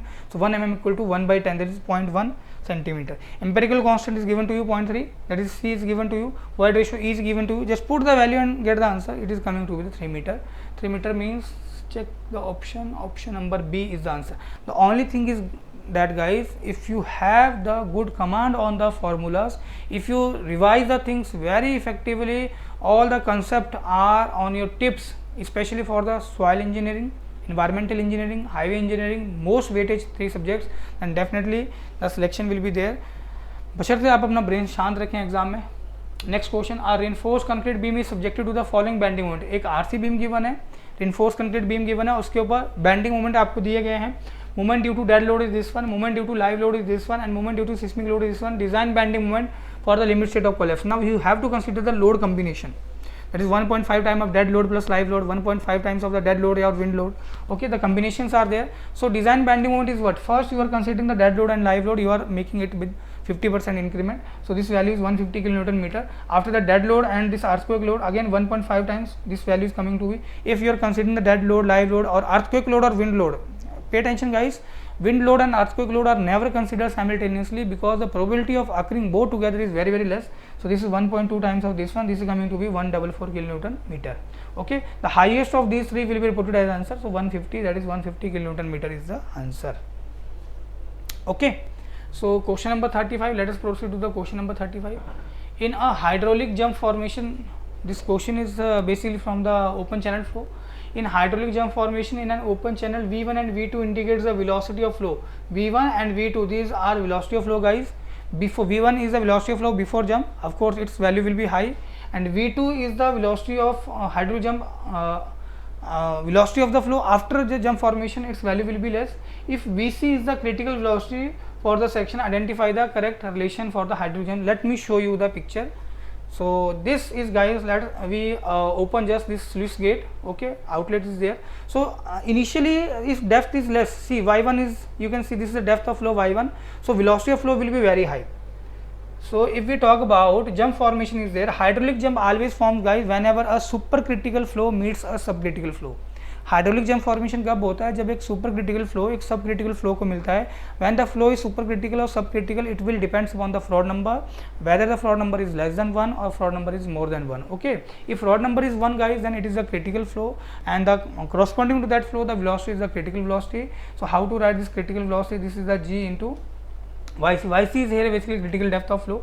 So what I am saying, guys, initially this velocity is very high as compared to this is after jump formation the velocity will be less. So V1, okay, sorry, V1 is greater than V2, but you can see here depth of flow is less, here depth of flow is more. So Y1 is less than Y2. Is it okay? So this is the supercritical flow and this is the subcritical flow. Now hydraulic jump formation is there. There are the road user eddies formation. Due to that the energy dissipation will take place, guys. Okay, so I think you can answer the question. Initial velocity of flow, V1 is greater than what? V2, or V1 is even greater than the critical velocity. Critical velocity is that velocity at which the Froude number is 1. If it is more than 1, then flow is what? Supercritical. So V1 is greater than Vc, yes. V2 is greater than Vc, no. V2 is less than Vc. V2 is less than Vc, no. This will not answer. V1 is greater than Vc, yes. This before jump the velocity of flow is greater than the critical velocity, and after jump the velocity of flow V2 will be less than the critical velocity. The answer will be A, guys. Okay, I hope the answer will be clear to you. Now come to the question number 36. Again this is from your hydraulics part. Now let us see this question. 1:30 model of an augie spillway crest records an acceleration of this one at a certain location on a spillway. Acceleration is given to you basically, and the corresponding value of the acceleration in meter per second square units in the prototype. So model and prototype basic based question is there, guys. So let me show you again by image. So I'm here with the Froude model law. So generally here the basic equation, this velocity, this is the basically what? This is a Froude number. Whenever we are talking with the hydraulic structures, so Froude number is there. Okay, we have the dimensionless number like Reynolds number, Froude number, Weber number, Mach number, Euler number. Okay, so Froude number, what is Froude number? V upon G into L. This L is the characteristic length basically. So V, what is the velocity of flow in case of the model? G M, this is the gravitational acceleration, and for the model L M is the characteristic length for the model. Similarly for the prototype the ratio is there. It should be same. If you want this similarity between the model and prototype, all the things will be same. Okay, here picture description also show to you the Froude number same for model and prototype. Froude number is what? V upon square root of G into L. L is the characteristic length basically.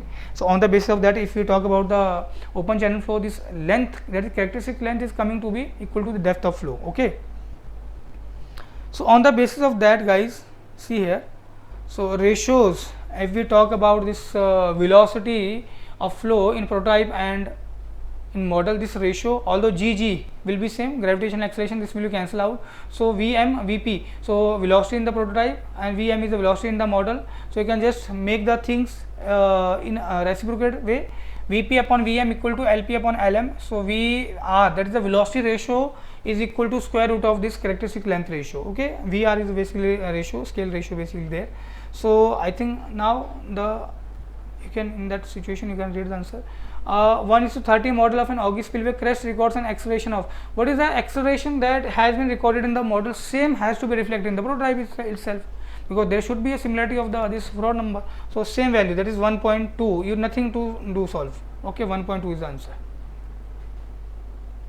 Okay, next question. Among the different types of the soil given, identify the soil having the low value of the specific gravity. Which one having the low value? Organic soil, inorganic soil, clean sand and gravel, high soil high in mica and iron. Of course, the soil with gravel having the specific gravity on the higher side, and the lower side is the organic soil. Basically, organic soil having the least specific gravity, so it is just like 2.1. okay. So here is the description. What is the specific gravity? Okay, how to measure specific gravity? You must study this thing in your soil engineering. Like we have the pycnometer method. Another we have the specific gravity measurement for the small size particle density. A bottle is there basically. Flask is also there. Okay. So I mention here, soil containing the organic matter and the porous particle may have the specific gravity value below 2. Okay, values may be less than 2, so answer is the organic soil basically, right? So two types of specific gravities are there, guys. You must study this thing in the soil. और अभी आपका soil engineering चलेगा आपके module के अंदर. Soil engineering और geotechnical engineering will be started by the another mentor. So now two types of specific gravity were there. One is the true specific gravity and another one is the bulk mass और apparent specific gravity, right? Next question. At the plastic limit the soil is friable. Okay, again the question is from the geotechnical engineering. Okay, at the plastic limit the soil is friable, easily crushed. The toughness index of the soil. Now just see, guys, toughness index. So toughness index basically what is it? Is the ratio of IP is the plasticity index and IF is the flow index. Basically this is the ratio of plasticity index to the flow index. Okay, so this is the indicator about this toughness index is the gives indication about the shear strength of the soil at its plastic limit. So this statement is important. This is basically as an indicator for the shear strength of soil at its plastic limit. So whenever the toughness index is less than 1, it means soil is friable. Okay, so I think that is the question basically there. What was the question? At the plastic limit the soil is friable, the toughness index, this is less than 1, option C, less than 1. So I just put all the things here, guys. What is the plasticity index? This is basically difference between the liquid limit and plastic limit. How to calculate the liquid limit, how to calculate the plastic limit, all the things will be clear to you, guys.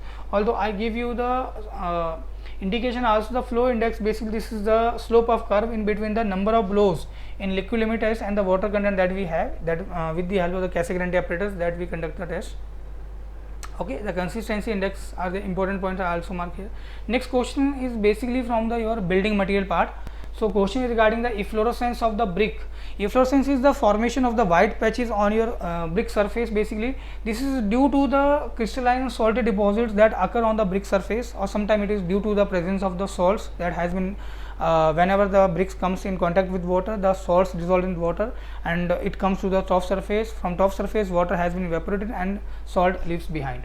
So efflorescence of brick is due to high silt content, no. Soluble salt presence in the clay for making, yes, very true. High porosity of bricks, big, no. Excessive burning of bricks, no. Answer is option B. And I give you here picture also, guys. This is the efflorescence. और मेरे ख्याल से आप सभी लोगों ने देखा होगा. You must seen this types of the defect in your brick masonry also.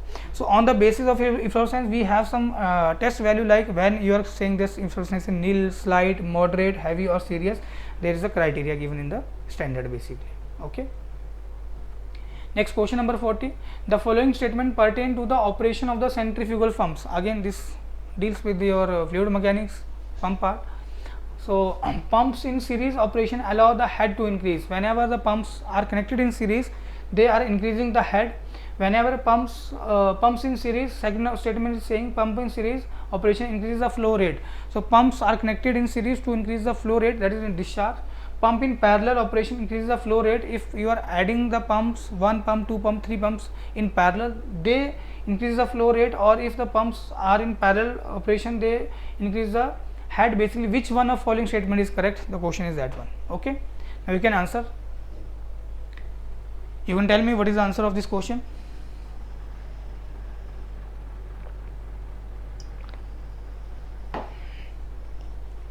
Okay, let me show you image here, guys. Now you can see the pump is in serial. Okay, here pump is in series. So whenever the pumps are connected in series, its purpose is to increase the head. Okay, and whenever the pumps are in parallel connection, now head remains same, but the discharge of flow rate increases. So pump in series increases the head, pump in series increases the head. Statement S1 is correct. Pump in parallel increases the flow rate. S1 and S3 are true. S1 and S3, which one? S1 and S3, which one was correct or incorrect?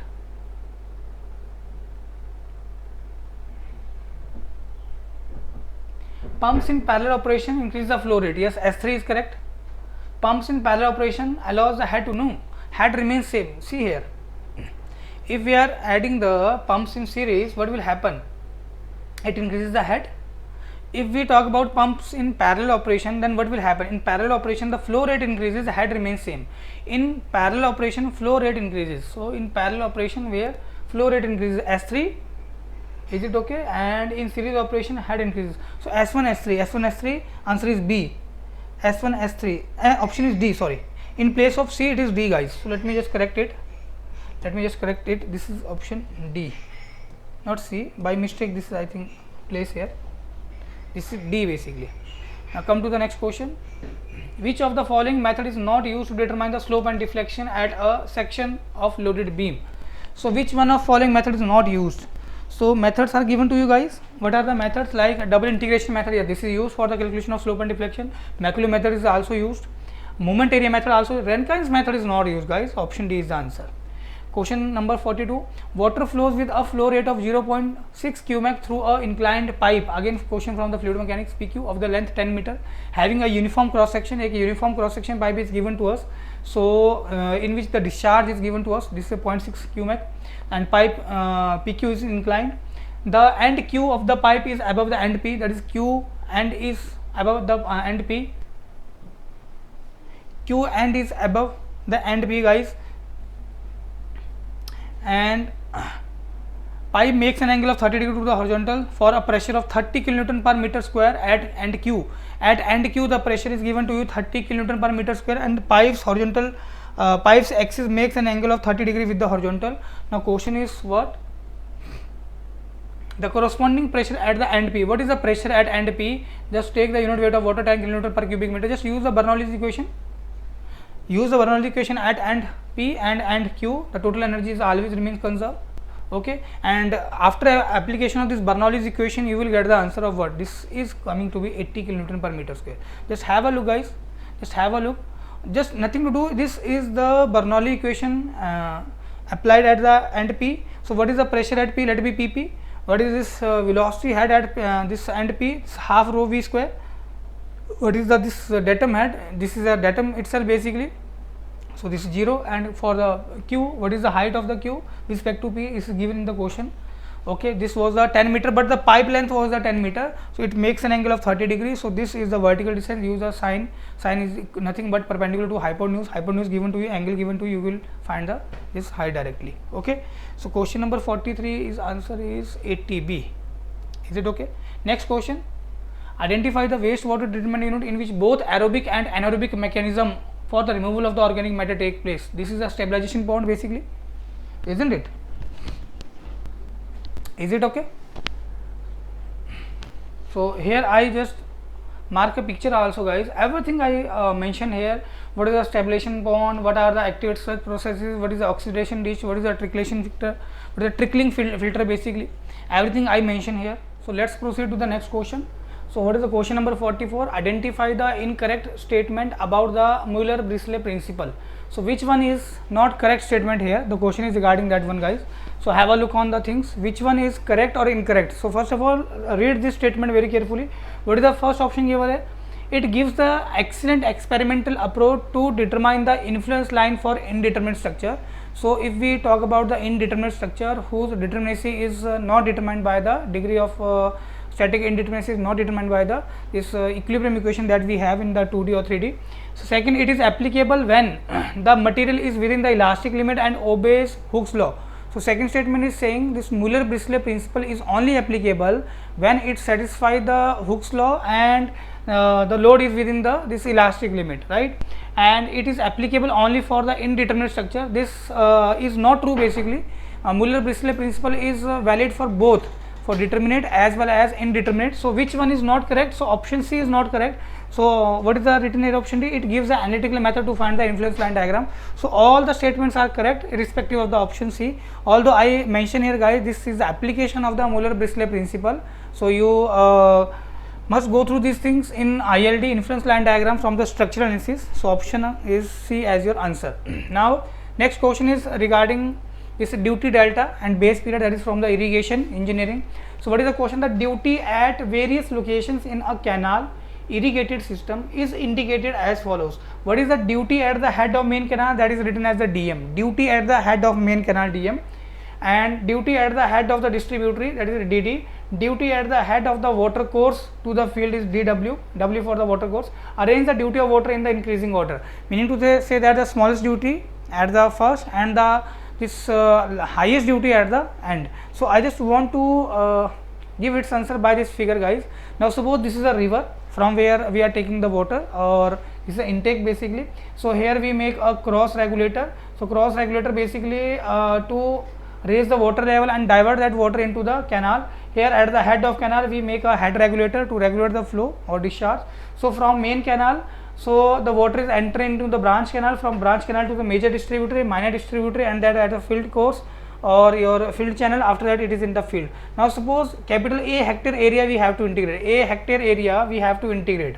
Now pay attention guys, capital A hectare is the area that we have to integrate. Now here we need the duty. How we will write the duty? How we will write the duty? Can you tell me? Number of hectares of land that can be irrigated by 1 cubic supply of water throughout the base period. Is it okay? So pay attention guys. Now suppose if you require here discharge of 1 cubic at the field, 1 cubic discharge at the field, so definitely you have to supply more than 1 cubic discharge, because you have to take care of the conveyance losses also, right? So now what is the duty at the head of this main canal? That was I think written as the DM.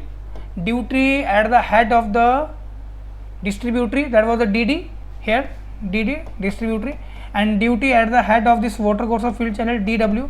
Now take care guys, if we talk about, we have to satisfy the requirement of this 1 cubic discharge should be there at the field for irrigating a particular hectare of the land. Definitely we have to supply the more discharge. So because as the water travels, the losses will into picture and greater losses will be there. So duty at the head of outlet will be highest, because here discharge you will get is the less. And here suppose here you are just supplying the 5 cubic, this is the rate of flow of water, and whenever water is traveling through the main canal, after that it is entering into the branch canal, from branch it is major distributary to the minor distributary, of course loss is there. Suppose at the head of this distributary we are getting the discharge, let it be 3 cubic, okay, and at the head of this water course let it be 2 cubic, and at the head of the field or channel, at the head of the field or this plot, this is 1 cubic. That was the basic requirement. So area in hectare which can be irrigated by 1 cubic supply of water. Now see here discharge is high, that will be this 5 cubic, capital A, that area is constant that we have to irrigate. So now as discharge decreases, the duty will increase. The highest duty you will find at the this head of the water course or field channel. So highest duty, so this gross duty at the head of this main canal. After that lateral quantity or duty that you will find at the head of the branch canal. Outlet factor, that is at the head of the water course or field channel. Net quantity that you will find at the head of the field. So which one? Increasing order, सबसे छोटा value least, yes, duty at the head of main canal. After that duty at the head of the distributary, and duty at the head of the water course, this is the highest. This arrow represent the duty is increasing like this one. Is it okay? So I think this is okay. So although you should have the idea about this figure, how duty is being changing here, how duty is varying here. Basically we have a field whose area is constant that we have to irrigate, and we said we have to maintain 1 cubic supply of water at the field basically, right? Next, tinnitus is due to what? So this is basically related to the sound pollution. Option D is the answer, although I mark here its solution part also. Next, question number 47.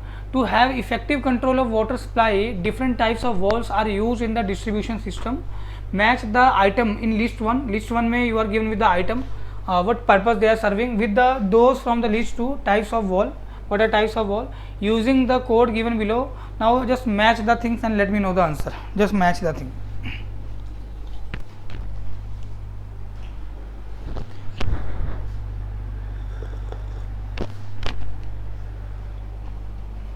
Can you tell me? Okay, so let me just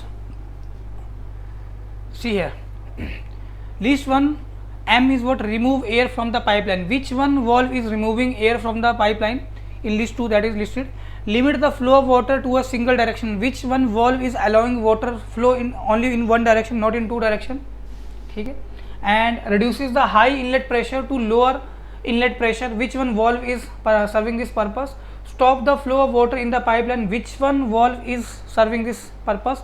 M, N, O, P. These are the basically purposes, and in list 2 these are the valves. Which one serving which purpose? So let us have a look. First of all, if you talk about the reflex valve or check valve, so these are the valve, basically these are used to check the flow of water in the reverse direction. Okay, meaning to say that they are generally provided on the delivery side of the pump. So these valves work automatically, and if I show you here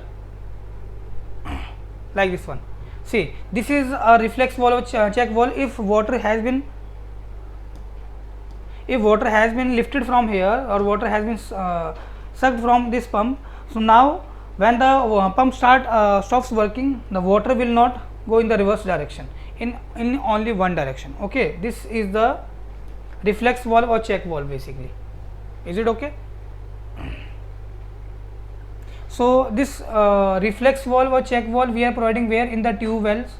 Okay, and why I think there's some issue. Pressure relief valve, as name is suggesting, to release the pressure we are providing this valve, that is a pressure release valve. So in hydraulics, a pressure reducing valve serves the same purpose as a pressure regulator. The same purpose which pressure regulator serves, same pressure has been served by this pressure relief valve, as name is suggesting. So compressed air system. So this is basically to release the pressure, and it is one of the variety of pressure control valves available in the hydraulic circuits. So if you ask me which one releases this air pressure, then answer is the pressure relief valves. So I think now you can match the things. Now remove air from the valve. Which one? So this is the release valve. I think now I can few things that we analyze here. Remove air from the valve, that is the release valve.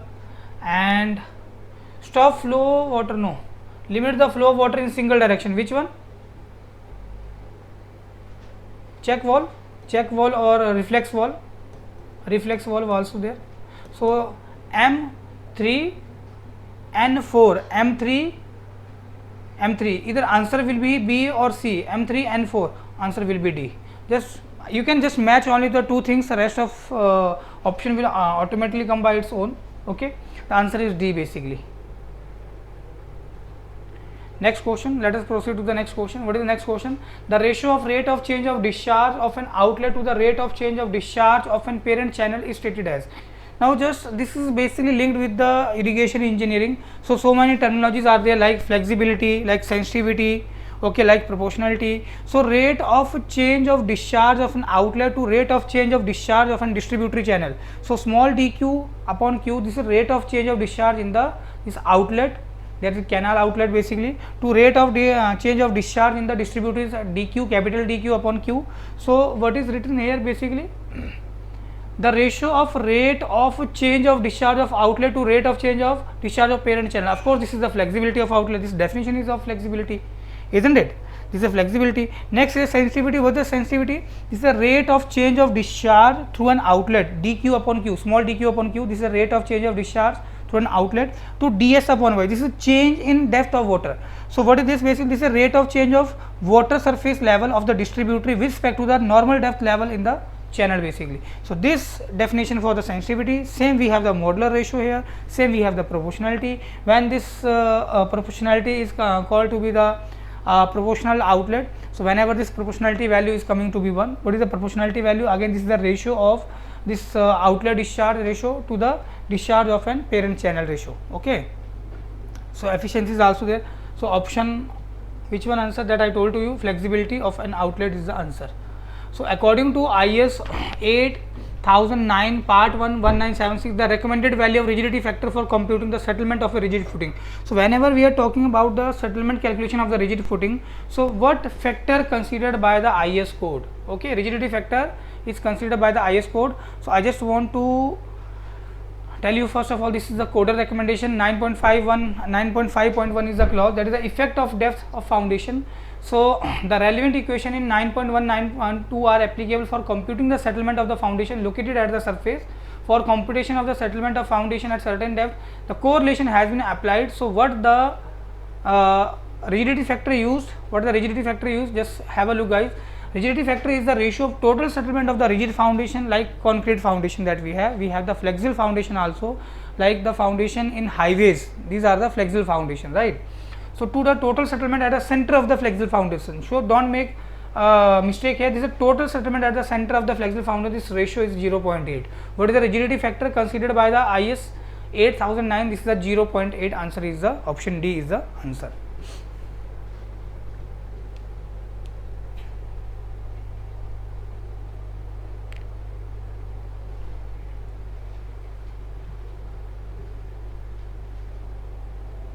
Question number 50.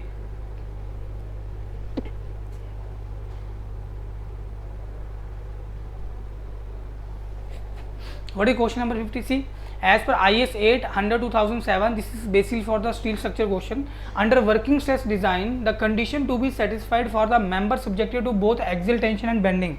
So as per standard, a member is subjected to axial tension plus bending. Now which condition has to be satisfied here? It's Ft upon Fat plus Fbty upon Fabty plus Fbt upon Fabt, where the notation Ft, Fat are the actual and permissible tensile stress, and Fbt is the actual bending stress, B for the bending stress, and Fabt is the permissible tensile stress under this bending only. Y and Z are the major and the minor axis basically here. So this ratio is generally less than 1. This whole value is generally less than 1, or in standard if you find this maximum value is 1, although its ratio value should be less than equal to 1. So less than or equal to 1, option C is the answer. Okay, direct codal question basically. Next question, 51 question. A single bay single story portal frame has a hinged left side. A single bay single story has a hinged at the left side and fixed at the right support. It is loaded with a UDL small w per meter run length on the beam. Which one of the following statement is true with regard to the deformation of the frame? See, here we don't have the fixed support, so definitely your frame will sway like this one direction towards the left side. Okay, so it would sway towards the left side. If suppose on this side the load is more, then what will happen? It will sway towards the lesser load direction. So it will sway towards the right side? No, it would sway towards the left side. Yes, this option A will be the answer. Okay, option A will be the answer. Next question, question number 52. The following details pertain to the crossing of a canal and a drain. Now again this question is from the irrigation, from the cross drainage work CDW section. Bed level of canal is given to you. Full supply depth of the canal is again 1.6 meter. Bed level of drain. Now just have a look, guys. If I show you here, what is the bed level of the canal? This is 131.3 meter. And what is the bed level of this drain? Suppose this is a drain basically. This is drain and this is the bed level of the drain. This is 129.5. What is the bed level of the canal? Now above it, that is black one is the canal. Black one is the canal. So its bed level RL is this one. The high flood level of the drain high flood level is above 300 mm above. This is the high flood level in the drain, HFL. Okay, so definitely you have to depress the surface of the drain so that the water passes effectively or efficiently. So what type of cross drainage works you will? Siphon aqueduct? Yes, siphon aqueduct will be the answer. Aqueduct only? No. Super passage is like that one. Canal is beneath the natural drain. Okay, the answer is option A. So just have a look on the images, guys. Also we frame here a image, you can see. So on the basis of the drain high flood level or the canal this bed level, if the canal bed level is quite high above the drain flood level, what is the maximum flood that we can have in the drain, that is the high flood level, in that case the aqueduct is there. Whenever canal is above the natural drain, aqueduct is there. Whenever the canal is running below the natural drain, then we have the word super passage. Okay. In aqueduct further we are concerned with the canal bed level and the high flood level in the drain. Okay. And in canal full supply level, this word is used, you will not find this flood level in the canal, full supply level is there. So let us proceed to the next question. Question number 53. A trapezoidal plate with side A and B, small a and small b are the sides of this trapezoidal plate, parallel and horizontal, and what is saying these sides are parallel and horizontal, basically like this one, where B is greater than A, where B is, I think picture we have, so let me just show you. This is B side, this is A side, is held vertically under a liquid surface with either side A or B at the top. कोई सा side ऊपर हो सकता है, any side can be on the top, A or B. The total pressure, again the question is from the fluid mechanics. Okay. So now this is a water surface. Suppose here is the object, so where its CG will lie, its distance from the free water surface that we have to calculate, that is basically where its center of gravity. Okay, so this small x is the distance of centroid of object from the free water surface. Now what will the magnitude of force? This is nothing but rho g A into x. Rho into g is the pressure. Pressure you are multiplying, because if you talk about the pressure, this will act normal to this surface. If you multiply with the area, you will get a force where it will act, that is the basically center of pressure. Okay, and we are multiplying it with the distance of its CG from the free surface. So now as the plate is trapezoidal with side A and B, just have a look guys. If we talk about, this is the plate basically,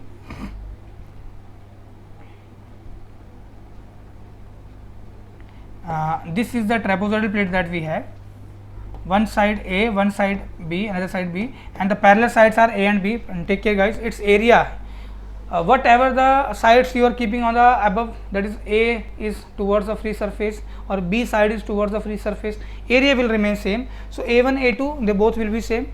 Okay, it will be A.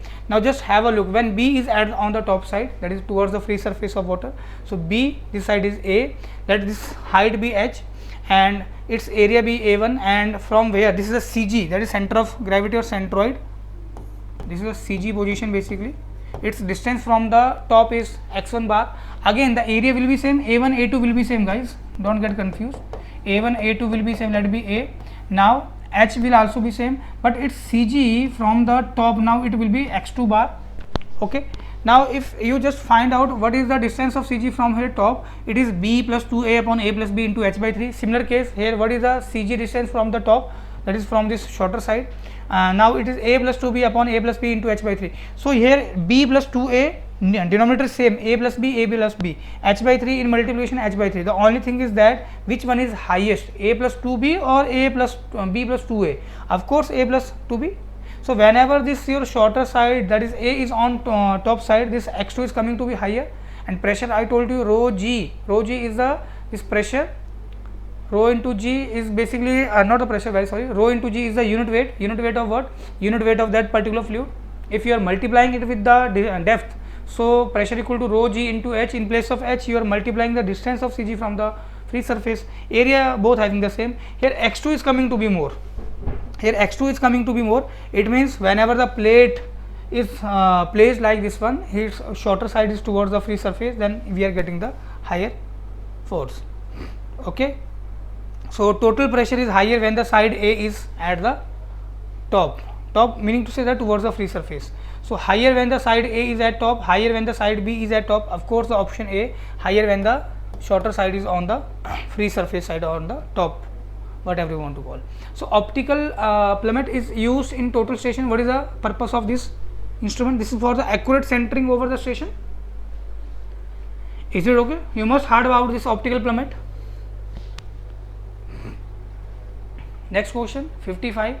If an angular distortion of 1 in 300 is allowed between the column which is 7.5 meter apart, what is the corresponding value of differential settlement? Now here is kind of numerical. that is being asked. So if we talk about guys angular distortion, you can see this is column number 1, C1 is a column number 1, C2 is a column number 2. What is the distance between them? It is given the 7.5 meter. 7.5 meter in term of mm, it is 7500 mm. Now this column is being settled down. So initially this was a horizontal line, now this beam or whatever you want to call this shifted downward. This angle is the angular deviation theta, or you can call it the beta. So angular distortion is written here beta in my this notes, so I am writing it beta. And what is this vertical deviation? Let be del. Okay, del. So if you write here tan theta, or in place of theta we have that beta. Tan beta is what? Perpendicular to base. What is the base? This one. In term of mm, only 10. In term of mm, this is also in mm. So this tan beta is what? 1 by 300. So 1 by 300 equal to this deviation, that is the differential settlement upon 7500, 20 cancel out, to 25 mm. It on calculation it is 25 mm. Is it okay? So I think this is okay. Basic question, but you have to make picture of the things, otherwise you will stuck into the question. So same thing I mentioned here guys, same thing what calculation I did, same I mark here. Next, methaglobinemia found in the infants due to excessive presence of the following pollutants. Which one? Nitrates, which is also known as the blue baby syndrome. Okay, excess of nitrates in the drinking water. So what is the option in case of question number 56? Very basic, basically option B, nitrates. Due to presence of nitrates, this syndrome is in the babies. Next question from your this geotechnical engineering. For a cohesive soil with cohesion C, coefficient of active earth pressure Ka, and unit weight of soil is gamma, the critical depth of vertical cut that can be expressed as, matlab a maximum depth that you can excavate there without any support. So this value is basically 4c upon gamma root of Ka, standard that result that we have from the this active earth pressure chapter. Okay, now you can see here I just made the frame here also. So what is the critical depth? This is a critical depth. So if I show you up to this depth, if up to this depth there is a tension at the top, again like this one, here is the tension in this zone, here will be compression like this one, tension compression. So net effect here, the tension negative, compression positive. So net effect in this depth is 0, they will be neutralized. So this is the maximum depth that you can have with a vertical cut. This is the 2 times of the critical depth ZC. So ZC is what? ZC is the 2c upon gamma into root Ka. So 2 into 2, this is a 4c. This 4c upon gamma into Ka. Okay. Question number 58. Match the least one, that is a function of control structures, with the least 2, that is type of control that we are given. So control of discharge. How will you control the discharge? How will you control the discharge? To control of discharge, control of bed grade, control of full supply level is basically with the canal. So in canal what you have the regulators, that is the to control the supply of water. Supply of water, that is for the canal escape. Whenever the water in the canal is coming more than its capacity, so we have the canal escapes. These are the basically safety valves. Okay, so R2 and control of flow depth. How to control the flow depth? Basically control of flow depth. Flow depth is being controlled by the canal cross regulator, so S3, and control of bed grade. So canal drop Q2 and remaining P is 1 basically. Q2, is it okay? No, Q1. This control of bed grade is 1 na, Q1. So this is a 4, P4 basically, control of discharge, P4 canal outlets. So 4 1 2 3, option B is the answer. Okay. Next question regarding knowing the load, warping and frictional stresses on a cement concrete pavement slab. Now the warping stress is given to us, friction stress is given to us, and the stress due to loading is also given in the question. So what is the stress due to load? 220 Newton per mm square. This is compressive in nature. Warping stress in summer season, this is also compressive in nature, and this frictional stress is coming to be tensile in nature. So these two quantity will get added up, guys. 220 plus 300, this is the 520 minus 10, 510 is the answer, guys. 510 is the answer. Option A will be the answer. Or I think I have some picture here. I manage some picture. Yeah, now you can see. If I talk about the critical combination during the summer season, what is the critical combination? Now if I wrote here what is the stress for edge and interior region at the bottom of slab. Now some load is acting here. What will happen due to load? Your slab will bend like this one, isn't it? Due to load basically. So top compression and bottom tension. So whether it is the summer season or whether it is the winter season, whether it is a daytime or night time, same formation you will get. The only thing is that whenever the load is at the corner, at this corner, what will happen? Like this cantilever beam, load is acting here. So what will happen? This will bend like this one. That is top fiber is under tension and bottom is under compression. Is it okay? And frictional stress. If you talk about the summer season, what will happen, guys? In the summer season, daytime, the top here temperature will be high, here temperature will be less. So what will happen? The top portion will try to expand as compared to bottom. The resultant at the top you will get the compression, bottom will not be expanding as much as top portion. So at bottom you will have the tension, right?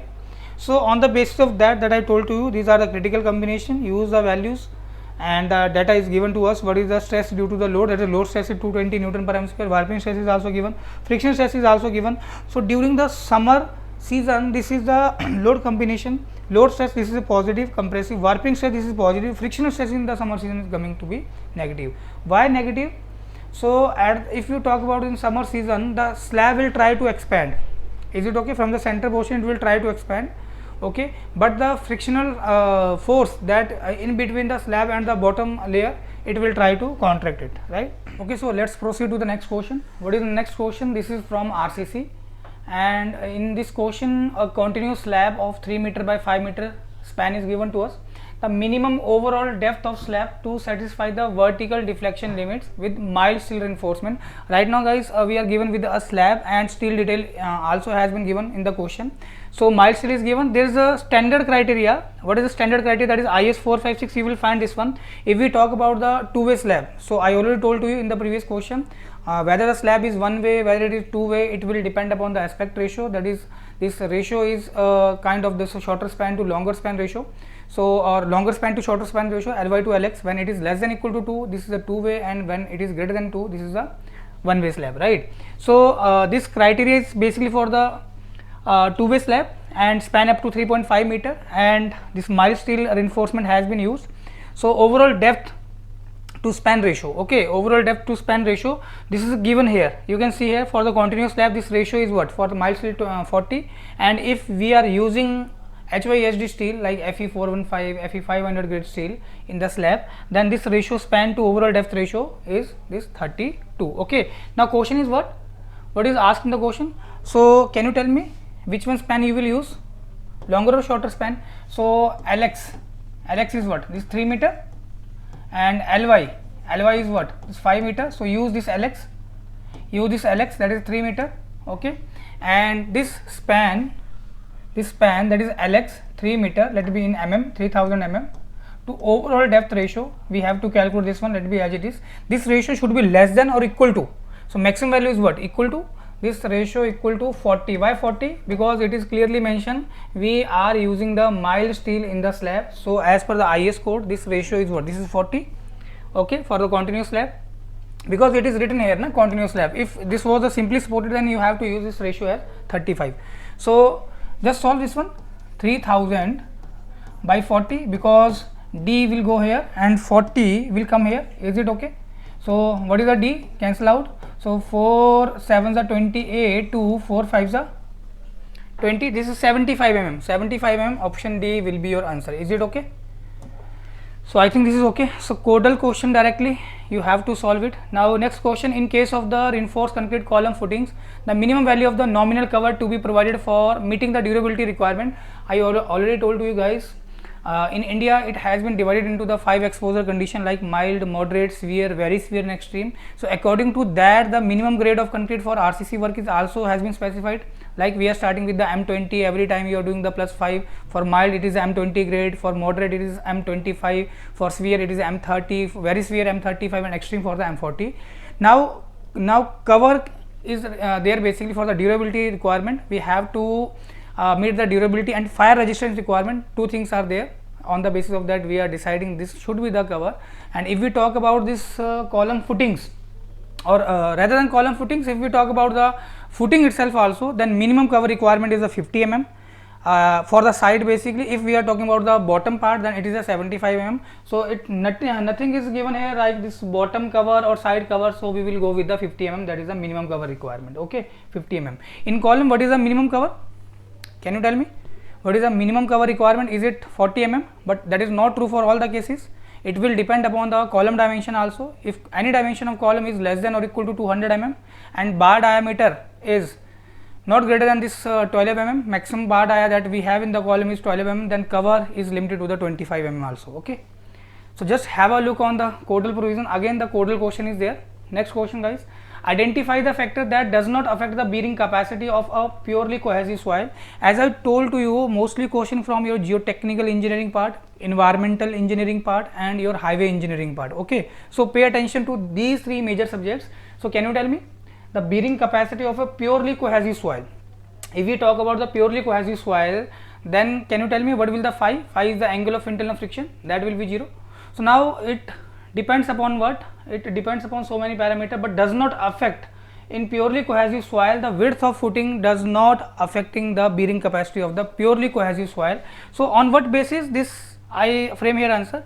Now you must heard about Terzaghi. You must heard about Terzaghi basically. So we have the Terzaghi bearing capacity equation. What is the bearing capacity equation? This is QU. QU is the ultimate bearing capacity of the soil. Okay, how to write it? CNC plus gamma D.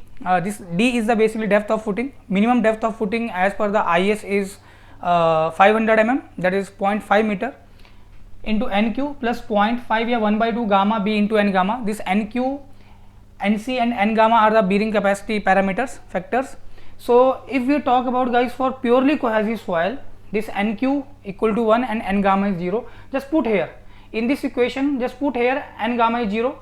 If N gamma is 0, so 0 into something, it will whole term is 0, isn't it? If this N gamma is 0, so 0 into something 0, and NQ is 1, so 1 into gamma into D, this gamma D, so 0 plus gamma D, don't say 0, this will be gamma D, and CNC as it is.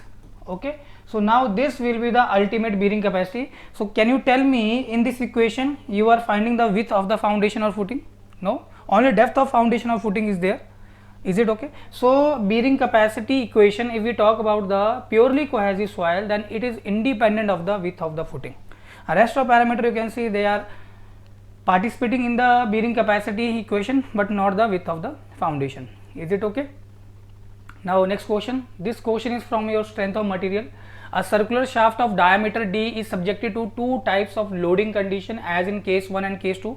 So let me remind you guys again, we are doing the solution of the this 2020 CIL question paper held in this 2020. So right now exam is there. If you want to prepare, if you want to ensure your selection, you can join YourPedia. Already module has been launched. Classes are running on their regular pace. If you want to join, you can join. Okay. So a circular shaft is there. Now case 1 it is subjected to a torque, okay, twisting moment, and in second case it is subjected to a bending moment. Okay, now what is the question? Basically in case 1 a torque of T is acting on the shaft, in second case the bending moment M is acting. Now question is the ratio of maximum bending stress to the maximum shear stress developed. So can you tell me? Can you tell me what will be the maximum shear stress when this solid circular shaft is subjected to a torque at its end? Is it 16T upon pi dq? Isn't it? This is standard formula that we have, or even you can calculate it. This is a maximum shear stress. And what is this maximum bending stress when shaft is subjected to a bending moment? Capital M. Is it 32 M? M is bending moment upon pi dq. So ratio has been asked guys. Just see ratio of maximum bending stress. So 32 M upon pi dq, 32 M upon pi dq divided by 16T pi dq. Pi dq will cancel out. 16 to the 32, so 2 M by T will be your answer. 2 M by T will be the answer. I hope this is clear to you guys. Although the explanation part, solution part I also put here. Okay, you can just go through this one also. Next question is regarding the test intended to study the resistance of aggregate to the weathering action. So if we talk about, guys, weathering action, it means we want our aggregates should perform well in all season, whether it is summer season, winter season, rainy season, it should perform well. Okay, and if we go with the natural cycle, it will takes full 12 month period to check all the seasons, but in lab we are creating the accelerated cycles, seasonal cycle basically.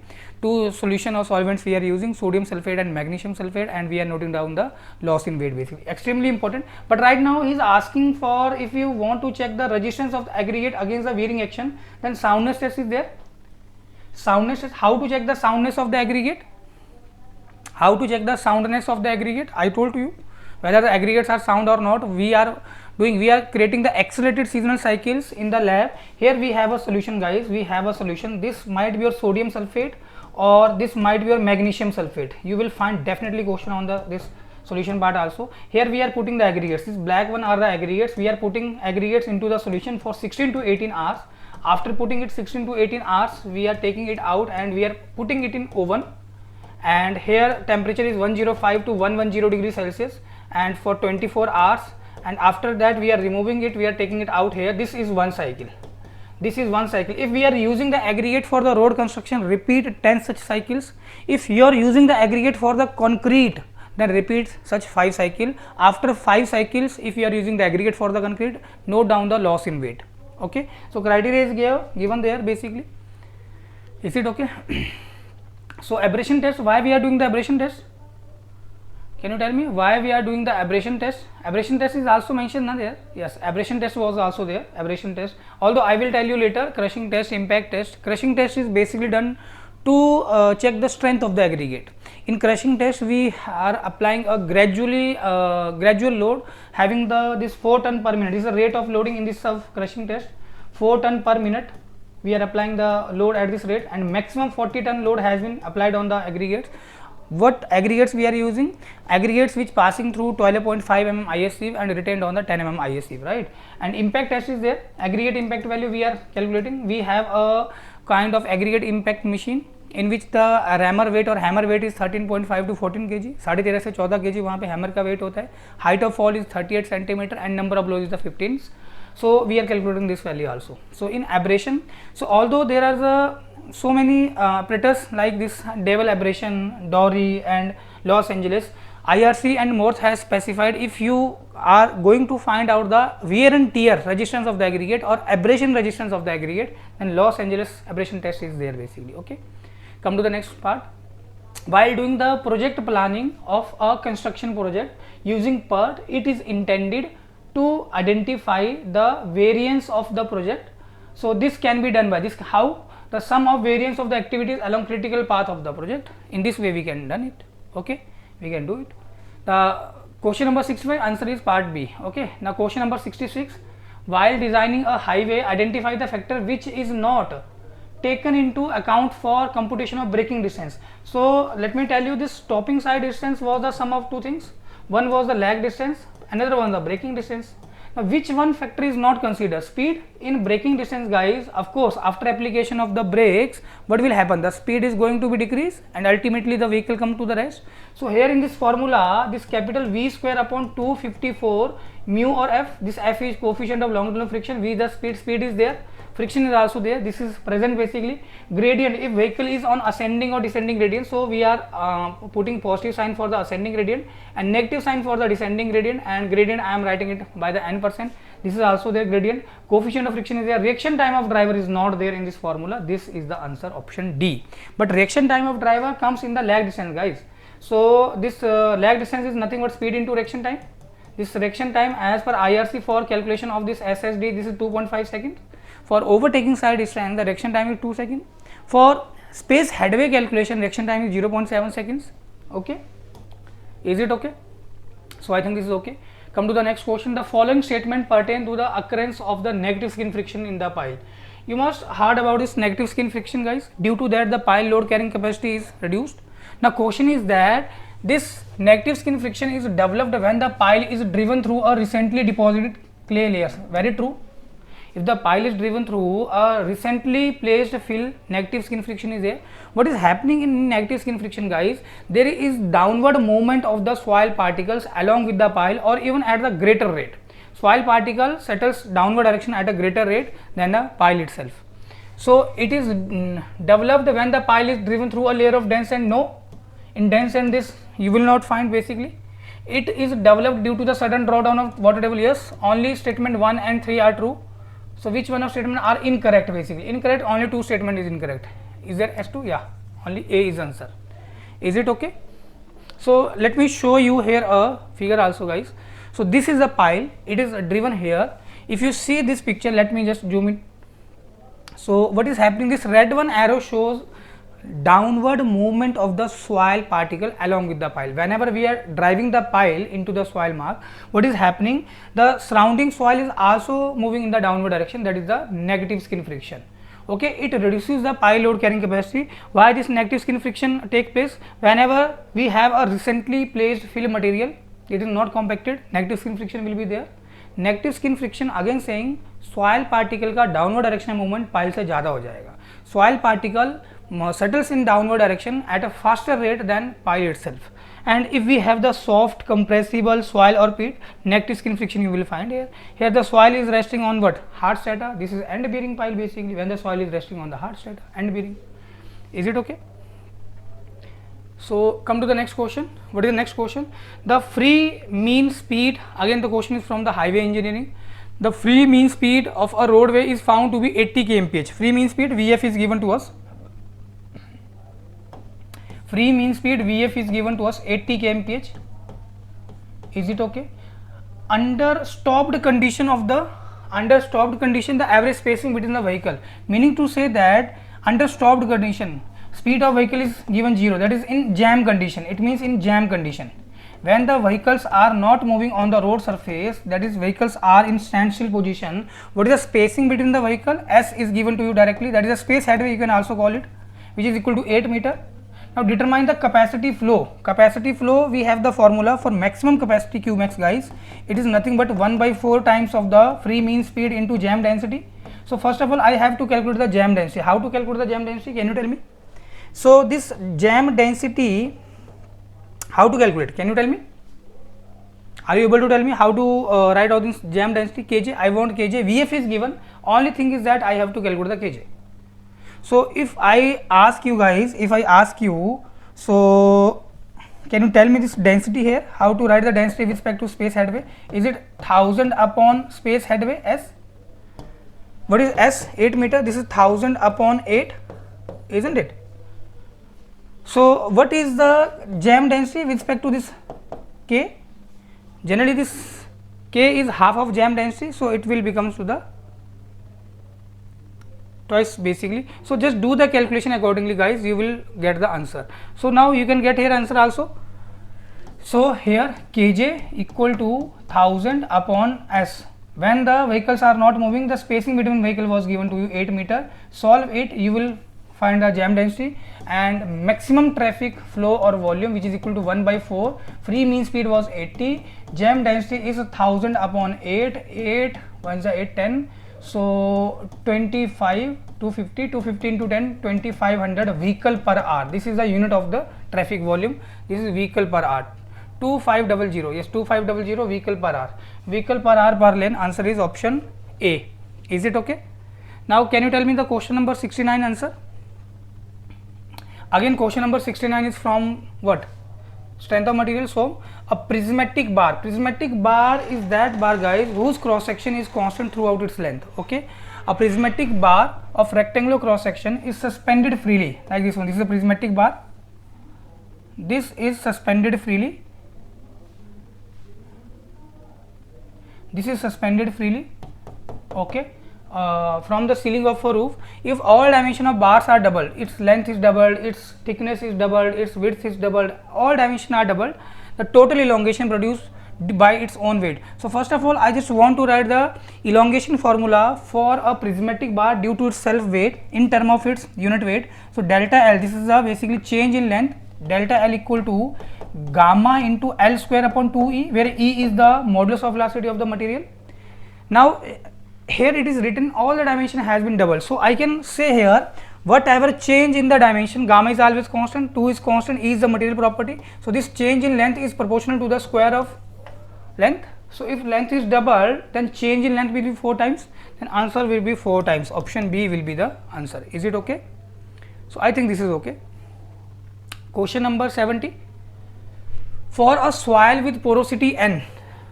Now question is from geotechnical engineering. You can say the probability or the number of questions that are coming from the soil, environment, highway engineering, right? So porosity soil given with the porosity small n, wide ratio E, water content small w, degree of saturation S, dry unit weight gamma D, everything is given to us, specific gravity G, unit weight of water gamma W. Identify the relation which is incorrect. Which is incorrect? Can you tell me which one is incorrect? So this gamma D equal to G gamma W upon 1 plus E, this is correct? Yes, this is correct. E equal to N upon 1 plus N. No, this is not true. E equal to, is it N upon 1 minus N? Isn't it? Is it okay or not? So option A will be the answer, which is incorrect, na? Which relation? This, see, senior engineer equal to with guard. If you are becoming a senior engineer, for your protection you will get a guard. This is a way of remembering the things. So I can write this option number C, W equal to degree of saturation into wide ratio upon specific gravity. This is true basically.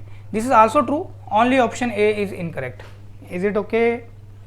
Now next question, hydrological flood routing method make use of. So again the question from the this your hydraulics, that is from the hydrology part. Now the question is hydrological flood routing method make use of the equation of continuity. Equation of continuity, isn't it? So option is what? Option D will be the answer. Okay. Next question, question number 72. Match. Okay, just hold on. I think something. Yeah, here. Question number 72. Just have a look. Match the item under list 1, that is a field situation, with those in list 2. Those show the type of pile foundation and select the answer using the code below. Okay, let us solve it by let us solve it together, guys.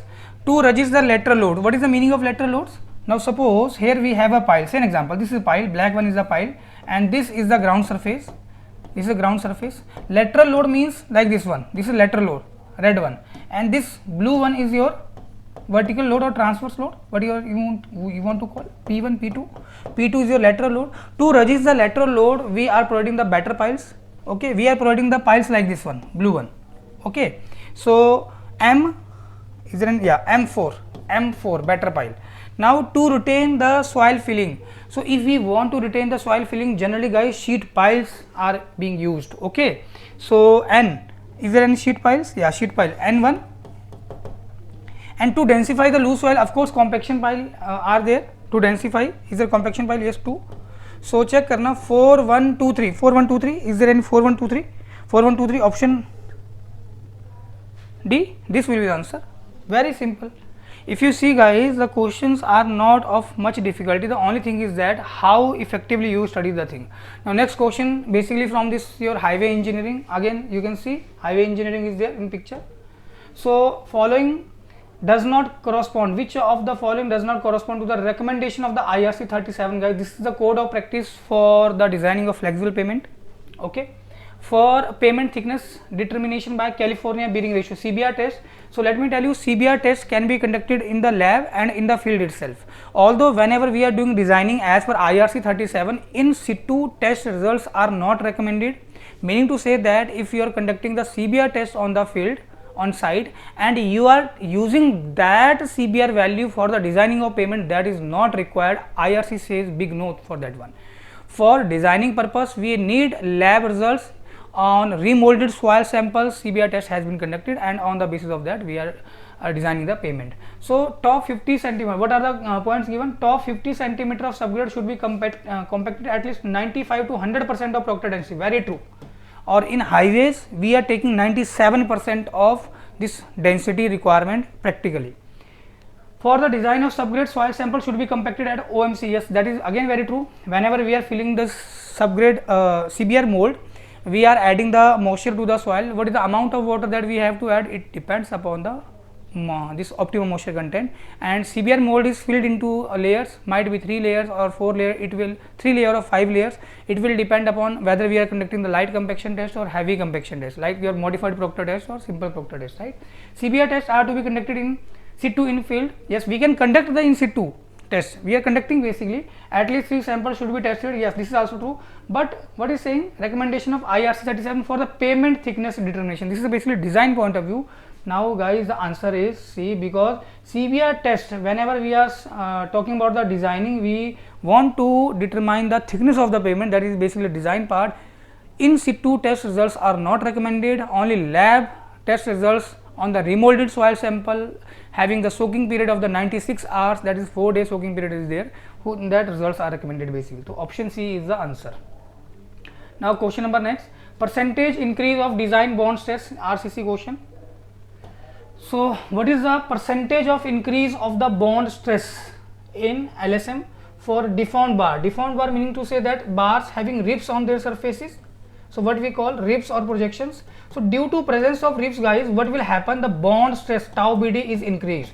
Now question is that, is this bar in tension or compression? So this is in tension, so whatever the bond stress you have this mild steel bar in tension, if you are saying this HYSD bar in tension, then bond stress has been increased by the 60%, so we have to multiply it by the 1.6, 60% increment is there basically. Is it okay? So I think this is okay. Next question again from the highway engineering, and this is from the pavement material. So what is the question? Name the test conducted on the bitumen using the Penske-Martin closed cup apparatus guys. So this Penske-Martin closed cup apparatus is what purpose?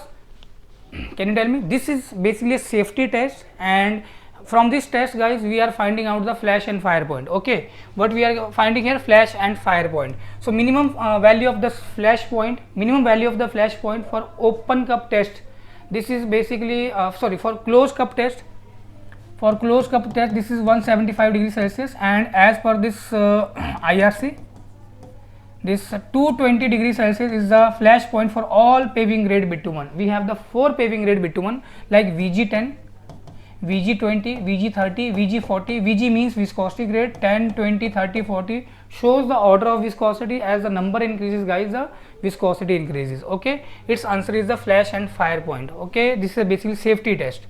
Next question is from your SO, the major and minor principal stresses on a 2-dimensional element. So major, that is sigma 1, major principal stress is 10 MPa, and minor principal stress sigma 2, this is minus of 6 MPa. What is the question? Maximum shear stress tau max. How to calculate the tau max? Is it sigma 1 minus sigma 2 by 2, isn't it? What is sigma 1? 10. What is sigma 2? Minus of 6 by 2, minus minus plus 16 by 2 is what? 8. Answer is 8 MPa. Is it okay? Next question, a triangular direct runoff hydrograph, again question from the hydrology.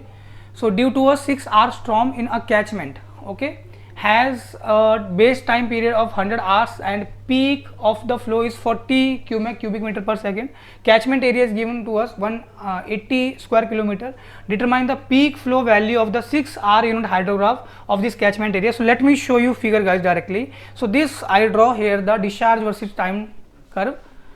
Okay, and triangular figure is given to us in the question, and the base of this triangle is what? This is 100 hour basically, and the peak is what? Peak is 40 cubic meter. This one, this value is the 40 cubic meter. This is a peak discharge basically. So now if you calculate the guys, if you calculate the area of this hydrograph, you will get what? You will get the volume of this rainfall. So how to write the area? Half of base into height. So let me show you here. So what is the, although this entire will not, here see, volume of rainfall is what? Area of hydrograph, half of base is 40, height is base is 100, height was 40. This base was 100 R guys. Okay, and this discharge in cubic meter per second. So I am converting R into second. 1 hour 60 minute, 1 minute 60 second. So I multiplied here the 3600. This is coming to be 72 into 10 to the 5 cubic meter. This is a volume. Now this base period of 100 hours I converted into second. The discharge is given to us 40 cubic meter per second. Now the area of catchment is 180 square kilometer. So discharge upon area is the thickness of this water at that particular area. Now thickness, what is the thickness? Can you tell me the depth of rainfall? You can calculate it from here also. So what is the total volume of rainfall? Total volume of rainfall is this one, divided by the area of catchment, you will get the depth of rainfall, that is the 4 centimeter cube. But take care guys, the duration of storm is for the 6 hours. So now for 4 centimeter, what is the discharge given to us? 40 cubic meter per second, 40 cubic. For 1 centimeter depth, it is 10 cubic. So accordingly your answer will be 10. Okay, answer will be 10. Option A will be the answer. Okay, question number next. The major constituent gases produced from a landfill site are. Major gases produced. So can you tell me what are the major gases produced? So yes, carbon dioxide and the methane are the gases that produced from the landfill site. Next question, the shape of the prohibitory sign. Let me tell you guys, these prohibitory signs are the mandatory signs or regulatory signs. In mandatory or regulatory sign, one we have the shape like this octagon for the stop sign, and inverted triangle having apex downward for the give way sign, and rest the prohibitory signs are circular in shape basically. Now, like your speed limit sign, your this no parking sign, okay, no overtaking sign, these are the speed limit sign, these are the prohibitory sign. So what is this? Is circular. Okay, now pay attention guys, octagonal is also there. What I am saying, we have the regulatory or mandatory, whatever you want to call, regulatory or mandatory sign. Under regulatory or mandatory sign guys, two things are there. One, we have the this stop sign, and second is the give way sign. Okay, they don't have the circular shape, and rest of all the prohibitory, all the prohibitory sign having the circular shape, like speed limit sign, no parking sign, no overtaking sign, these are the prohibitory. That's why the answer is circular. Although octagonal is also there, the prohibitory sign falls under the regulatory or mandatory sign. So if it is written here the regulatory or mandatory sign, then you can answer the octagonal, you can answer the circular, then A or B, whatever you are answering, both will be the correct options guys. Okay, now next question, the plume that occurs under the strong wind velocity when the lapse rate is near adiabatic condition, that is neutral one, and the plume touches the ground at the greater horizontal distance is what? This is the coning plume basically. What type of plume that we have? It is a coning plume. Is it okay? Next, among the different modes of failure given, identify which one is not applicable to. We are given with a different failure, which one is not applicable to the tension member in case of steel. So rupture failure in steel is there, yes, rupture failure is there, block shear failure is there guys, yielding failure is there, but crippling failure is not there. Okay, this is crippling failure is basically for the compression member column. So answer is option C, which is not linked. Okay, next question, the principle of conservation of angular momentum for a rigid body is applicable when this principle of conservation of angular momentum is applicable to the rigid body. So this is applicable when the resultant of external moment is 0, isn't it? Then resultant of this external moment is 0, that is option C will be your answer, right?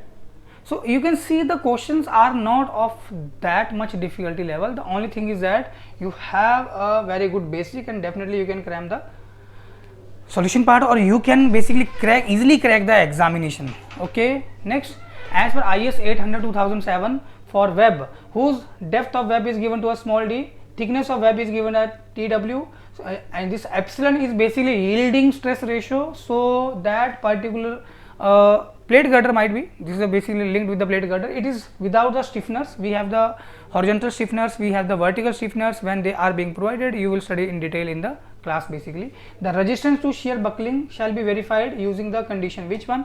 This condition, when this ratio, that is the depth of web to the thickness of web ratio, is greater than 67 times the yielding stress ratio. Okay, directly codal provision, IS 800. Next question guys, sand drains are proposed for construction of an embankment. Sand drains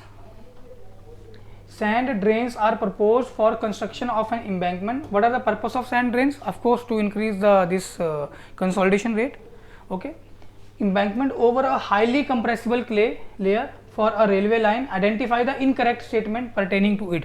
Which one of following statement is not true regarding the sand drains? Okay, first, consolidation is due to the vertical drainage rather than the horizontal radial drainage, but in sand drain both type of consolidation will take place. In horizontal radial and in vertical, this statement is wrong, big no, wrong statement. Sand drain have the inability to control the secondary compression. Yes, true. Post construction settlement is greatly reduced. Yes. Post construction meaning to say that after constructing a structure on that particular soil, the settlement will be all time minimum. That is very true basically. And sand drains installed in the clay accelerate the consolidation. All statements are true, but first statement is not true. So option A is the answer. I hope this will be clear to you guys. Okay, next question is not completed here. So let us see the next question. So match the list 1 with the list 2. Again, favorite type of question you will find in the CIL examination. In list 1 you will get the property of cement. In list 2 you are getting the method of conduct of the test. So soundness test. So can you tell me how to check the soundness of cement?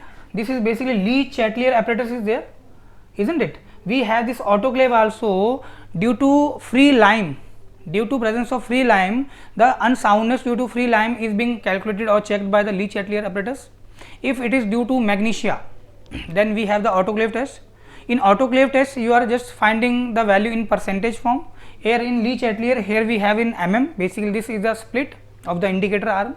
And fineness of cement is being done by this air permeability test, this Blaine air permeability test, in which specific surface area has been calculated. Basically for OPC grade we have the 2 to 5 meter square per kg. This is the value, or 250 centimeter square per gram. The values are that you have to remember. Setting time, how to find the setting time? We have the wicket apparatus, is it okay? And for tensile strength, brickwood test is there. So now you can just relate P2 Q, fineness is basically air permeability Q4, and R setting time wicket apparatus, and S tensile strength brickwood. So 2413 option B 2413. Yes, option B will be answer. So you can check it. Yes, option B. Next question, the permitted noise level in a silent zone during daytime guys and night time. In daytime this value is 50 decibel, in night time this has been reduced to the 40 decibel. Option A will be the answer. Next question, the slope of void ratio versus log of effective stress. The slope of void ratio versus log of effective stress plot for a soil mass gives. So E notation showing the void ratio, sigma is the effective stress. This is what for the answering of this question. First of all, have a look on this one guys. So if we talk about the coefficient of compressibility, that is denoted by the AV, which is equal to change in void ratio to change in effective stress, isn't it? Coefficient of volume compressibility, coefficient of compressibility only, this is the ratio of change in void ratio to change in effective stress. Is it okay? I think this is okay. And coefficient of volume compressibility, that is MV, which is equal to delta V upon V into 1 upon change in effective stress, isn't it? And this delta V upon V is what? Change in volume to original volume, that is volumetric strain. So I can say this is nothing but strain, isn't it? And this is what? This is change in stress. So of course unit will be of stress. So strain upon stress. Strain upon stress is what? A volumetric strain is there and volumetric stress is there. This is reciprocal of the bulk modulus. So coefficient of volume compressibility is reciprocal of the bulk modulus. You must heard about the things. Next is the compression index. Now this is the guys, this is the ratio of this change in stress, change in void ratio to log of sigma 2 by sigma 1. So this is basically the slope of void ratio versus the logarithmic effective stress curve. So I think option compression index C is the answer. Yes, C is the answer, right? Next question, in mechanics a dynamical problem can be solved as a statically using what? Using D'Alembert's principle. Okay, as simple as that. So answer is option C, 95 number question. The following statement S1, S2, S3 pertain to the BOD and COD. Again the question from the environment part. Biochemical oxygen demand and COD of the wastewater. As 3 statements are given, the 5 days BOD value of the wastewater indicates only carbonaceous BOD. Now following statement, what is asking? Incorrect. So this statement is correct basically. First statement is correct. The 5-day BOD value of the wastewater indicate both carbonaceous and nitrogenous. No, this is only the carbonaceous 5-day BOD. This is wrong. COD gives an idea about the nature of organic matter, whether biodegradable or non-biodegradable. So whether biodegradable or biorefractory organic matter, no, big no. again this statement 2 or 3 are incorrect, so incorrect statement, so S2 S3, yeah, option D will be answer. This will be reported as answer. So let's proceed to the next question. In assessing the heating value of municipal solid waste, guys, the preferred range of carbon to nitrogen ratio, C/N ratio in the waste. So first of all, I just want to tell here, this carbon to nitrogen ratio, that is C/N ratio, is an important parameter in assessing the fuel quality and heating, fuel quality and heating value potential of the municipal solid waste. So I just want to give you here a quick view. 10 to 20, if this C/N ratio is 10 to 20, then the result is too low.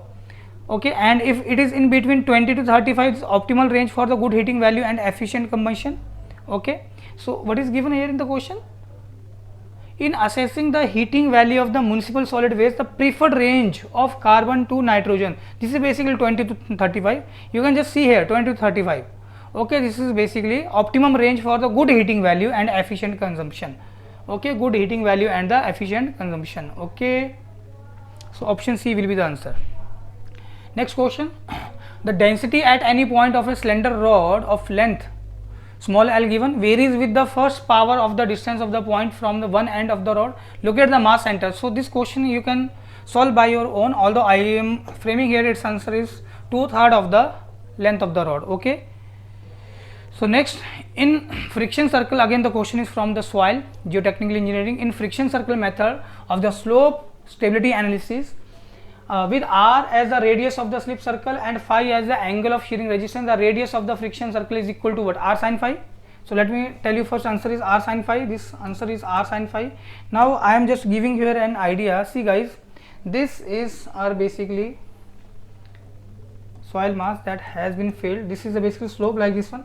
Now which I am drawing with red, this is failure of the soil mass. This is a failure. Okay, now if this capital R is the radius of this failure circle and small r I am talking this radius of this circle. Okay, both circles are different. So this r is the radius of friction circle, this capital R is the radius of the failure circle. So this small r is coming to be R sin phi. Okay, and this angle is phi. You can just calculate it by your own, you will get it R sin phi. Okay, question number 100, a single bay portal frame of height h, a single bay portal frame of height h fixed at the base is subjected to a horizontal displacement delta at the top. Assuming all member to be prismatic, the base moment developed is proportional to what? This is proportional to or in fact inversely proportional to h square. So here as per the option, this is nothing but the option D is reported as answer. So guys, these were the questions. This paper was held in 2020. So I provide you the complete solution. If you have any doubt, any query, so you can contact, you can comment on the video also. If you want to join, you can join us, because the few questions I just told you answer directly. If you really want the answer in a good way that I presented earlier, so you can join the session that we are already providing the student the free content in the WhatsApp group also, guys. If you have any doubts, you can contact us, my team will contact you. Okay, so all the best, keep preparing, keep learning with the YourPedia. Thank you.